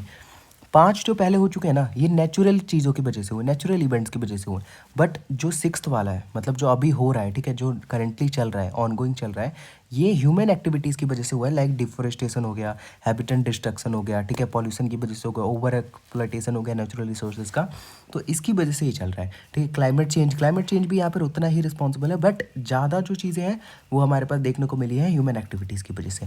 The introduction of invasive species have accelerated the rate of species extension to many times higher than the natural background rate. ठीक है, natural जितनी चीज़ें हो सकती थी उससे कई ज़्यादा हमारे ह्यूमंस ने कंट्रीब्यूट कर दिया है इस चीज़ में। ठीक है, impact of climate change on agriculture in India, ये सबसे ईजी क्वेश्चन है, अगर आप नहीं कर पाते हो तो कोई बात नहीं, मैं बता देता हूँ। It has a significant impact on agriculture in India as the sector is highly dependent on monsoon rainfall and stable climate conditions. ठीक है, rising temperatures reduce crop for productivity by affecting plant growth. climate change on agriculture in India, देखो agriculture के ऊपर क्या impact पड़ता है climate change का, ये चीज़ आप लिख लोगे आराम से, ठीक है। मैं उम्मीद करता हूँ एक बार रीड कर लेना, बस आप खुद समझ जाओगे कि अगर क्लाइमेट चेंज होता है तो उसका ऊपर इम्पैक्ट क्या पड़ता है एग्रीकल्चर पे, और वो भी इंडिया के अंदर, ठीक है। तो इसमें आपको इकोनॉमिक चीज़ें भी घुसानी है, पॉलिटिकल चीज़ें भी अगर आपके दिमाग में हो तो घुसा देना, कोई दिक्कत की बात नहीं है, ठीक है। Levels of biodiversity and their silent features, तो मैंने आपको बताया था कुछ लेवल्स बताए थे, लाइक जेनेटिक हो गया, स्पीसीज हो गया और इकोसिस्टम डाइवर्सिटी हो गई, ठीक है। जेनेटिक की बात करूँ तो सेम स्पीसीज़ के अंदर अगर मैं जीन्स में वेराइटी देखने को मिलती हो तो जेनेटिक डाइवर्सिटी होती है, ठीक है। और जो अगर मैं बात करूँ स्पीसीज डाइवर्सिटी की, तो डिफरेंट वेराइटीज़, मतलब डिफरेंट वेराइटीज़ ऑफ स्पीसीज़ देखने को जहाँ मिले वो स्पेसिफिक डाइवर्सिटी होती है, ठीक है। इकोसिस्टम, जहाँ पे पूरा इकोसिस्टम ही चेंज होता है, लाइक यहाँ पर माउंटेन्स हो सकते हैं, फॉरेस्ट हो सकते हैं, ग्रासलैंड्स हो सकते हैं, डेजर्ट्स हो सकते हैं, वेटलैंड्स हो सकते हैं, तो ये पूरा इकोसिस्टम ही हमें अलग चीज देखने को मिलता है। तो वही है बेसिकली लेवल्स ऑफ बायोडाइवर्सिटी, ठीक है। Rule of culture practices in environmental conservation, तो अब बताओ एक बात बताओ, जैसे हमने पढ़ा था कि तुलसी का जो पौधा होता है उसे आप कल्चर की वजह से बचा कर रखते हो, ठीक है, जाहिर सी बात है कल्चर की वजह से बचा कर रखोगे, तो किसी ना किसी बहाने से या फिर अपने कल्चरल प्रैक्टिसेस से ही आप उसे बचा कर रख रहे हो। तो ऐसे ही अगर हम चीज़ों को बचाएं, अगर कल्चरल तरीके से चीज़ों को बचाने लगे तो एनवायरनमेंट में काफ़ी मतलब चेंजेस आने के चांसेस है, improvement. Cultural practices play an important role in environmental conservation by promoting sustainable use of natural resources and respect for nature. अब आपने एक चीज़ देखी होगी, छठ पूजा जो होती है बिहार के लोगों की, छठ पूजा जो होती है यूपी और बिहार के लोगों की, उसमें आपने नोटिस करना कि उसमें 5 चीज़ों की पूजा की जाती है, उसमें बेसिकली नेचुरल चीज़ों की ही पूजा की जाती है। जिन 5 तत्वों से चीज़ें बनी गई हैं, मतलब धरती जो 5 तत्वों से बनी गई है, बनाई गई है, ठीक है, उन्हीं की पूजा की जाती है। उसमें किसी भी तरीके की आर्टिफिशियल चीज़ों का यूज़ नहीं किया जाता, उसमें सारी चीज़ें ही नेचुरल यूज़ की जाती है। तो यहाँ पर हमसे यही बोला गया है कि जो कल्चरल प्रैक्टिसेस है वो एनवायरमेंटल कंजर्वेशन में बहुत इंपॉर्टेंट रोल प्ले करती हैं, ठीक है। प्रमोट करती हैं सस्टेनेबल यूज़ नेचुरल रिसोर्सेज को, ठीक है। रिस्पेक्ट दिखाती है नेचर के प्रति, समझ में आया। Traditional beliefs and customs such as worship of rivers, नदियों की पूजा करना, ट्रीज़ की पूजा करना, एनिमल्स की पूजा करना, गाँव माता को देख लो। Help protect natural resources from over exploitation, ठीक है। तो बेसिकली कल्चरल प्रैक्टिसेस की वजह से एनवायरनमेंट में काफ़ी चेंज और इम्प्रूवमेंट देखने को मिलता है, ठीक है। हमने ग्लोबल वार्मिंग पढ़ ली कि किस किस तरीके से ग्लोबल वार्मिंग की वजह से हमारे कंट्री की या क्लाइमेट की धज्जियाँ उड़ती है, तो ये काफ़ी ईजी है। Mining is an essential environmental evil, discussion इस पर देखते हैं। Mining is considered an essential environmental evil because although it causes serious environmental damage it is necessary for economic development, ये चीज़ समझ में आती है। माइनिंग आप कर रहे हो, इकोनॉमिक डेवलपमेंट हो रहा है, it is okay, industrial growth हो रहा है, ठीक है, बट आपने कभी सोचा है कि माइनिंग की वजह से धरती पे कितना ज़्यादा वो पड़ रहा है, क्लाइमेट पे कितना ज़्यादा, इन्वायरमेंट पे कितना ज़्यादा असर हो रहा है। It provides essential raw material such as coal, iron ore, bauxite, copper minerals that are required for industries, ठीक है, energy production, infrastructure development and employment generation, जरूरी भी है mining. However the process of mining leads to deforestation, deforestation होता है, land degradation, land degrade हो जाती है, सॉइल इरोज हो जाती है, एयर पॉल्यूशन, वाटर पॉल्यूशन देखने को मिलता है, और वहाँ की जो वाइल्ड लाइफ होती है, वाइल्ड लाइफ हैबिटेट्स होते हैं वहाँ पे का बर्बाद हो जाता है। डिसप्लेसमेंट ऑफ लोकल कम्युनिटीज़, आप जहाँ पे भी माइनिंग कर रहे होते हैं वहाँ पे लोकल कम्युनिटीज़ या फिर वहाँ पे नॉर्मल सिविलियंस का रहना मुश्किल हो जाता है, तो उनको डिस्प्लेस करना पड़ता है, रीलोकेट करना पड़ता है, तो ये भी हमारा एक काफ़ी ज़्यादा इंपॉर्टेंट लॉस हो गया, ठीक है। Acid mine drainage and the release of toxic substances contaminate water bodies making them unfit for human and animal use, ठीक है। वहाँ से जो एसिड्स निकलता है, एसिड्स रिलीज होता है, एसिड्स रिलेटेड जितने भी सब्सटेंस होते हैं, टॉक्सिक सब्सटेंस, वो वाटर बॉडीज़ में जाते हैं, जो कि ह्यूमन और एनिमल दोनों के लिए ही काफ़ी हानिकारक होती हैं। Despite this harmful effects modern society can not function without minerals, ठीक है। हार्मफुल इफेक्ट होते हैं लेकिन जो मॉडर्न सोसाइटी है अपनी, वो मिनरल्स के बिना काम नहीं कर सकती, as they are vital for manufacturing, construction, transportation and technological advancement, ठीक है। तो वो चीज़ काफ़ी इंपॉर्टेंट हो जाती है, लेकिन अब क्या करें, उसका नुकसान भी है और हमारे लिए मिनरल्स इंपॉर्टेंट भी है। Therefore mining is termed as the environmental evil that it harms nature, ठीक है। तो यहाँ पर इसीलिए हमसे बोला गया कि देखो, आप पहले स्टेटमेंट देखो अच्छे से, माइनिंग है, ठीक है, is an essential environment evil, essential भी बोला गया है, इसेंशियल इसलिए क्योंकि मिनरल्स के बिना काम नहीं करेगा, लेकिन एनवायरनमेंट एविल भी बोला गया है क्योंकि एनवायरनमेंट के काफ़ी ज़्यादा नुकसान देखने को मिलते हैं। अब ये समझो बायोलॉजिकल ऑक्सीजन डिमांड क्या होता है, ये बेसिकली वो डिसॉल्व्ड ऑक्सीजन है जो कि वाटर में प्रेजेंट होता है, ठीक है। It refers to the amount of dissolved oxygen required by micro organism such as bacteria to decompose organic matter present in water, ठीक है। तो ये बेसिकली वाटर में ये डिजॉल्व होता है ये ऑक्सीजन, जो कि माइक्रो ऑर्गेनिजम्स की नीड होती है उसको ब्रेक डाउन, मतलब होता क्या है देखो मैं आपको बताता हूँ। वाटर है, ठीक है, वाटर में ये ऑक्सीजन डिजॉल्व होता है, अंदर जो भी बैक्टीरिया होते हैं, अंदर जो भी माइक्रो ऑर्गेनिजम्स होते हैं, ठीक है, उसको ज़रूरत होती है इन चीज़ों की, इस ऑक्सीजन की, ताकि वो अंदर के ऑर्गेनिक मैटर को डिकम्पोज कर सके, उनका ब्रेक डाउन कर सके, ठीक है। It is an important indicator of water pollution and is commonly used to assess the quality of water in rivers, lakes and waste water, ठीक है। तो यहाँ पर हम क्वालिटी देखने में भी हेल्प हो सकती है हमारी BOD से, बायोलॉजिकल ऑक्सीजन डिमांड से, कि कितना वाटर जो है फुल्ली डिजॉल्व्ड ऑक्सीजन से भरा हुआ है, ठीक है। When organic waste from sewage, industrial effluents or agricultural runoff, organisms begin breaking it down and consume oxygen in the process. A high BOD value indicates the large amount of organic pollution, which leads to depletion of dissolved in oxygen in water. तो basically अगर BOD बहुत ज़्यादा high है, उसकी value बहुत ज़्यादा high है, it means pollution, जो ऑर्गेनिक पॉल्यूशन है उसका अमाउंट भी काफ़ी ज़्यादा हाई है, जिसकी वजह से ऑक्सीजन में प्रेजेंट होने वाले ऑक्सीजन का डिप्लेशन हमें देखने को मिलता है। This oxygen shortage can harm और किल aquatic organisms like fish, insects, disturbing the aquatic ecosystem, ठीक है। और इसी ऑक्सीजन की शॉर्टेज की वजह से, ठीक है, जब ये ऑक्सीजन काफ़ी ज़्यादा कम हो जाता है, देखो BOD जो काफ़ी अगर हाई होगा, ठीक है, तो ऑर्गेनिक पॉल्यूशन के इसका मतलब हाई है, और ऑर्गेनिक पॉल्यूशन काफ़ी ज़्यादा है, इट मीन्स कि जो डिजॉल्व ऑक्सीजन है वो कम हो जाएगा, और इस ऑक्सीजन की कमी की वजह से अंदर के इकोसिस्टम को काफ़ी नुकसान पहुंचता है। On the other hand, low BOD levels indicate cleaner water with sufficient oxygen for aquatic life, ठीक है। और अगर BOD काफ़ी लो है, इट मीन्स कि काफ़ी क्लीन वाटर है और एक्वाटिक लाइफ के लिए कोई खतरा नहीं है। अब हमारे पास कुछ ही यहाँ पर स्लाइड बच चुके हैं, जल्दी से हम ख़त्म करते हैं, फिर आपको PDF मिल जाएगा, आप यहाँ पर रीड करते रहना, ठीक है। एक और चीज़, अगर एक्ट से रिलेटेड, बहुत सारे एक्ट से रिलेटेड क्वेश्चन आ सकते हैं, तो आप पहले ये ख़त्म कर लो, फिर मैं आपको और पेपर में घुसने से पहले प्रोवाइड कर दूँगा। Gross primary productivity refers to the total amount of energy or organic matter produced by green plants, algae and some bacteria through the process of photosynthesis in a given area and time period। मतलब एक given area में, given time period के अंदर, ठीक है, मान लेते हैं एक छोटे से एरिया में, नोएडा में मान लो, एक नोएडा में टाइम पीरियड की बात करें 1 साल में, नोएडा में 1 साल के अंदर कितना ज़्यादा एनर्जी, ठीक है, कितना ज़्यादा total amount of energy organic matter produce किया गया है ग्रीन प्लांट्स के द्वारा, एल्गे के द्वारा, या फिर किसी भी बैक्टीरिया के द्वारा फोटोसिंथेसिस प्रोसेस के थ्रू, ठीक है। फिर से सुनो मेरी बात ध्यान से, यहाँ पर पेन तो है नहीं, मैं बता नहीं सकता कि एक पर्टिकुलर एरिया में पर्टिकुलर टाइम के अंदर कितना ज़्यादा ऑर्गेनिक मैटर या एनर्जी प्रोड्यूस किया गया है ग्रीन प्लांट्स, एल्गी और बैक्टीरिया के द्वारा, ठीक है, किस प्रोसेस के थ्रू, photosynthesis process के through. It represents the rate at which producers convert solar energy into chemical energy stored in glucose and other organic compounds, ठीक है। तो ये बेसिकली एक ऐसा रेट है, ठीक है, ऐसा दर है जहाँ पर प्रोड्यूसर किस तरीके से सोलर एनर्जी को कन्वर्ट करते हैं केमिकल एनर्जी के अंदर, ठीक है, और स्टोर करते हैं ग्लूकोज के फॉर्म में और अदर ऑर्गेनिक कंपाउंड्स के फॉर्म में। GPP यानी gross primary productivity includes all the energy fixed by plants before any is used for respiration, economic growth और मेंटेनेंस, ठीक है, इकोनॉमिक ग्रोथ नहीं, यहाँ पर ग्रोथ होगा। It is an important concept in ecology because it shows the productivity of ecosystem and determines how much energy is available to support other organisms like herbivores and carnivores, ठीक है। तो ecosystem का एक काफ़ी important concept है, ठीक है, जिससे हमें ये पता लगता है, सॉरी, इकोलॉजी का एक काफ़ी इंपॉर्टेंट कॉन्सेप्ट है, जिससे हमें ये पता लगता है कि इकोसिस्टम में कितने ज़्यादा एनर्जी अवेलेबल है, ठीक है, कितनी ज़्यादा एनर्जी अवेलेबल है हार्बीवोरस और बाकी ऑर्गेनिजम्स को सपोर्ट करने के लिए।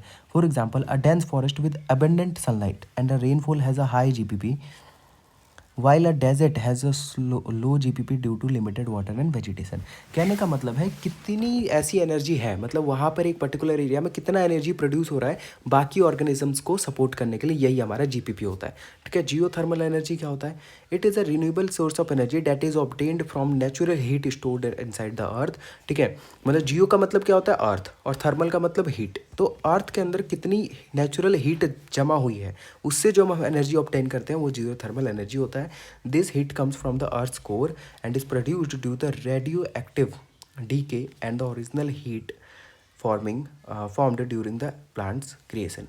ठीक है, तो कहने का मतलब ये है कि ये जो कोर होता है, आपने देखा होगा कभी पिक्चर में, जो अर्थ के जो कोर होता है, सबसे बीच वाला भाग होता है, वहाँ पे सबसे ज़्यादा हीट पाया जाता है। ठीक है, तो वहाँ से जो रेडियो एक्टिव हीट हमें देखने को मिलता है, उससे हम कितनी एनर्जी प्रोड्यूस कर पा रहे हैं वही हमारा होता है। उससे हम जो एनर्जी प्रोड्यूस करते हैं, और बेसिकली ये रीन्यूएबल होता है, सॉरी, इसे आप कितने भी यूज़ कर सकते हैं, ये अनलिमिटेड होता है, ये आप लिमिटेड नहीं होता फॉसल फ्यूल की तरह। ठीक है, geothermal energy is used by drilling wells into the earth's crust to bring hot water और stream to the surface.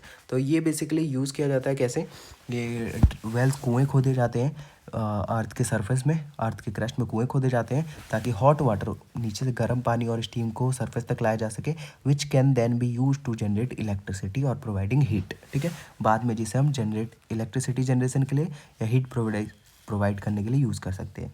It is considered an eco friendly energy source because it produces very little pollution बहुत कम होता है, इसीलिए इसे eco friendly कहा गया है। ग्रीन हाउसेज गैस भी बहुत ज़्यादा कम रिलीज होते हैं। ठीक है, importance of environmental legislation in India. It is extremely important in India due to rapid industrialization growth, increasing urbanization, and the need to conserve rich biodiversity. With the expansion of industries and cities, problems such as air and water pollution, deforestation, water waste generation, and depletion of natural resources have increased significantly. आपको पता है कि urbanisation बहुत हो रहा है, industrial growth बहुत हो रहा है। ठीक है, तो हमारे इंडिया में काफ़ी ज़्यादा, इंडिया में ही नहीं या फिर बाहर भी देख सकते हैं आप, काफ़ी ज़्यादा डिफोरेस्टेशन होगा, एयर वाटर पॉल्यूशन होगा, वेस्ट काफ़ी ज़्यादा जनरेट होगा। ठीक है, नेचुरल रिसोर्सेज की बर्बादी क्या होगी। तो बेसिकली हमारे बहुत ज़रूरी था हमारे लिए कि हम लॉज बनाएं, इन्वायरमेंटल लॉज बनाएं। ठीक है, environmental laws help regulate industrial activities by setting standard for emission. भाई एक स्टैंडर्ड सेट करता है, एक टारगेट सेट करता है कि भाई आप एक लिमिट सेट कर देता है, आप इससे ज़्यादा एमिशंस नहीं कर सकते, आप इससे ज़्यादा वेस्ट नहीं बाहर निकाल सकते। ठीक है, वेस्ट डिस्पोजल इससे ज़्यादा नहीं होना चाहिए और रिसोर्सेज इतने ही यूज़ करने हैं आपको। तो इसीलिए हमारे पास इन्वायरमेंटल लेजिस्लेशन ज़रूरी है, ताकि ओवर एक्सप्लॉयटेशन या फिर नेट एनवायरनमेंट की ऐसी तैसी ना हो। ठीक है, ये चीज़ आपको यहाँ पर लिखनी पड़ेगी। अब हमारे पास बारी आती है यहाँ पर कुछ ऑर्गेनाइजेशंस की। ठीक है, जो कि काफ़ी इंपॉर्टेंट है। UNFCCC की बात करूँ, it is an international environmental treaty adopted in 1992 at Rio earth summit to address the global problem of climate change. ये भी क्लाइमेट चेंज के ऊपर है। आपको क्या करना है, आपको बस इसका वो याद रखना है, फुल फॉर्म याद रखना है, और याद रखना है कि क्लाइमेट चेंज के ऊपर है। 1992 में रियो अर्थ समिट में इसे अडॉप्ट किया गया था। ठीक है, नीचे आ जाओ, United Nation convention to combat desertification. ठीक है, it is an international agreement adopted in 1994 to combat desertification and reduce the effect of drought। ये सूखा पड़ने की प्रॉब्लम और डेजर्टिफिकेशन की प्रॉब्लम के ऊपर था, specially in dry and semi arid regions. ठीक है, जो सूखे रीजन्स होते हैं, सूखे एरिया होते हैं, या जो सेमी एरिड रीजन्स होते हैं, वहाँ पर सूखा पड़ने की वजह से क्या प्रॉब्लम आती है, या फिर डेजर्टिफिकेशन में क्या दिक्कत आती है, उन सब के ऊपर जो भी प्रॉब्लम्स थी, उसके लिए ये एग्रीमेंट साइन किया गया था, अडॉप्ट किया गया था 1994 में। ठीक है, डेजर्टिफिकेशन क्या होता है, यहाँ पे मैंने लिख रखा है वही चीज़ है, देखो डेजर्टिफिकेशन ही लिख रखा है। तो आपको बस ये याद रखना है कि UNCCD डेजर्टिफिकेशन के लिए था, यहाँ पर डी आता है, ये याद रखना। ऊपर वाले की बात करें तो ये था बेसिकली क्लाइमेट चेंज की क्लाइमेट चेंज की प्रॉब्लम की वजह से। ठीक है, CBD की बात करें, convention on biological diversity. The convention of biological diversity was adopted in 1992। ये भी रियो अर्थ समिट के अंतर्गत ही अडॉप्ट किया गया था, to conserve biological diversity across the world. अब यहाँ पर ये बायोलॉजिकल डाइवर्सिटी की बात करता है। ठीक है, बायोलॉजिकल डाइवर्सिटी, अब देखो आपके पास वर्ड्स नहीं होंगे तो कुछ नहीं, बायोलॉजिकल डाइवर्सिटी लिखा, अब बायोलॉजिकल डाइवर्सिटी को पूरी तरीके से वो कर दो, क्या कर दो, एक्सप्लेन कर दो। ठीक है, नीचे आ जाओ, IUCN की बात करें, international union for conservation of nature is a global organization established in 1948 that works for the conservation of nature, sustainable use of natural resources. One of its important contribution is the IUCN red list of threatened species. ठीक है, तो मैं आपको बताऊं, देखो organisation की जहाँ बात होगी तो कोई भी ऑर्गेनाइजेशन आपके वर्ल्ड की ऐसी तैसी करने के लिए काम करेगा नहीं, एक्सक्लूडिंग IS जो भी हो गया। ठीक है, तो ये लोग क्या करेंगे, ये लोग बेसिकली आपके क्लाइमेट के ऊपर ही बात करेंगे, इन्वायरमेंट के पेपर में तो यही आना है। तो आपको बस ध्यान रखना है, मैंने फिर बताया कि UNCCD की बात करें तो डेजर्टिफिकेशन के ऊपर काम करता है।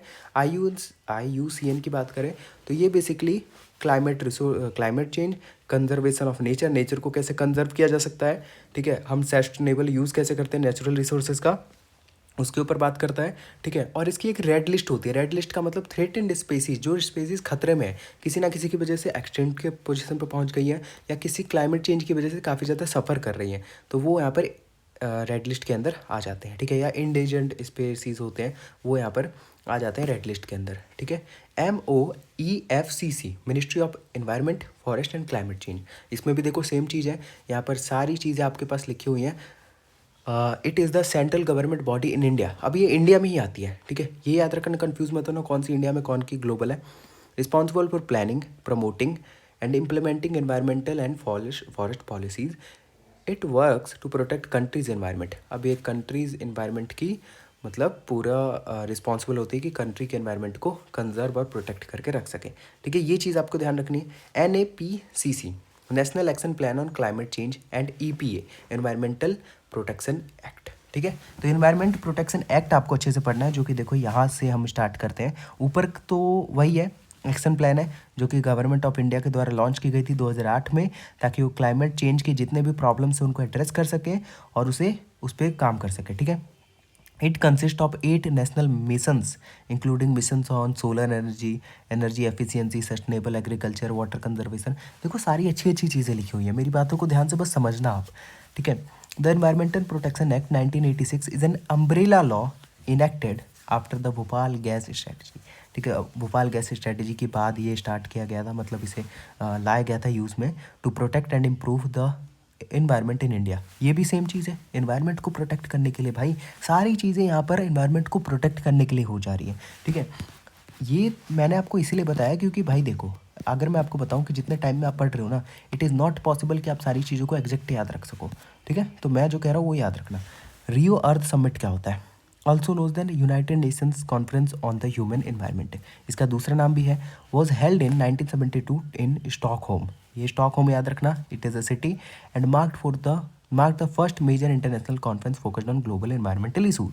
तो रियो अर्थ समिट जो था वो पहला ऐसा ग्लोबल एनवायरमेंट कॉन्फ्रेंस था, जो कि मतलब पहला ऐसा ग्लोबल एनवायरमेंट कॉन्फ्रेंस था जो कि इन्वायरमेंटल इशूज़ पे रखा गया था, ठीक है। It brought world wide attention to problems such as pollution, environmental degradation and the need for sustainable development, ठीक है। तो इसने बेसिकली सारे इशूज़ को, सारे प्रॉब्लम्स को हाईलाइट किया था, पॉल्यूशन के ऊपर, एनवायरमेंटल डिग्रेडेशन के ऊपर, या फिर सस्टेनेबल डेवलपमेंट की जो नीड है, उन सब चीज़ों के ऊपर इसने काम करना स्टार्ट किया और हाईलाइट करना स्टार्ट किया, ठीक है। नेशनल पार्क और जूलॉजिकल पार्क में क्या डिफरेंस होता है? It represent two fundamentally different approaches to wild life conservation, ठीक है। तो ये दोनों बेसिकली दो तरीके के कंजर्वेशन का तरीका है, ठीक है। दो तरीके के अप्रोचेस है कंजर्वेशन का, एक इन सिटू और एक्स सिटू, दोनों मैं आपको बता चुका हूँ।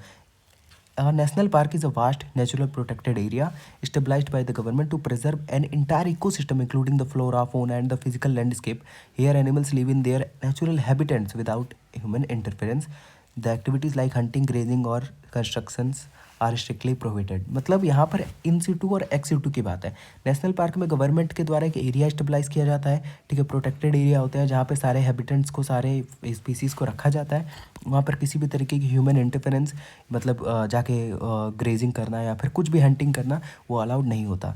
प्राइमरी गोल क्या होता है कि long term survival of species का हम लॉन्ग टर्म में उसे प्रिजर्व करके रख सकें, ठीक है। उसी की जगह दूसरी बात करें, a zoological park is an artificial and man-made facility where animals are kept in enclosures or cages for public displays, education और scientific research। जूलॉजिकल बेसिकली होता है, यहाँ पर आपको ले जाया जाता है, जैसे जू देख लो ना यार, वहाँ पे ले जाया जाता है एजुकेशन के पर्पज़ से, पब्लिक डिस्प्ले के पर्पज़ से उनको रखा जाता है, सेज में मतलब पिछड़ों में रखा जाता है, तो जूलॉजिकल पार्क होते हैं, जिसका मतलब जू ही होता है, ठीक है। तो बेसिकली हमारा पूरा चैप्टर खत्म हो चुका है, पूरा सब्जेक्ट। जितने क्वेश्चंस मेरे से हो पाए, जितने क्वेश्चंस मैं यहाँ पर ला पाया, उतने मैं ले आया हूँ। और उसमें भी PDF काफ़ी ज़्यादा बड़ी हो चुकी है, कुछ क्वेश्चंस हो सकते हैं छूटे हों या ना, मैं भी चेक कर लेता हूँ, ठीक है। तो बेसिकली जितने भी हो सकते थे मैं ले आया हूँ। आप एक बार पूरी वीडियो कंप्लीट करो, फिर मैं आपको और भी क्वेश्चंस दूंगा, ताकि पेपर आपका बहुत अच्छा जाए, ठीक है। तो उम्मीद करता हूँ मैंने अच्छा पढ़ाया होगा, आपको समझ में भी आया होगा। मिलते हैं नेक्स्ट वीडियो में, तब तक के लिए बाय।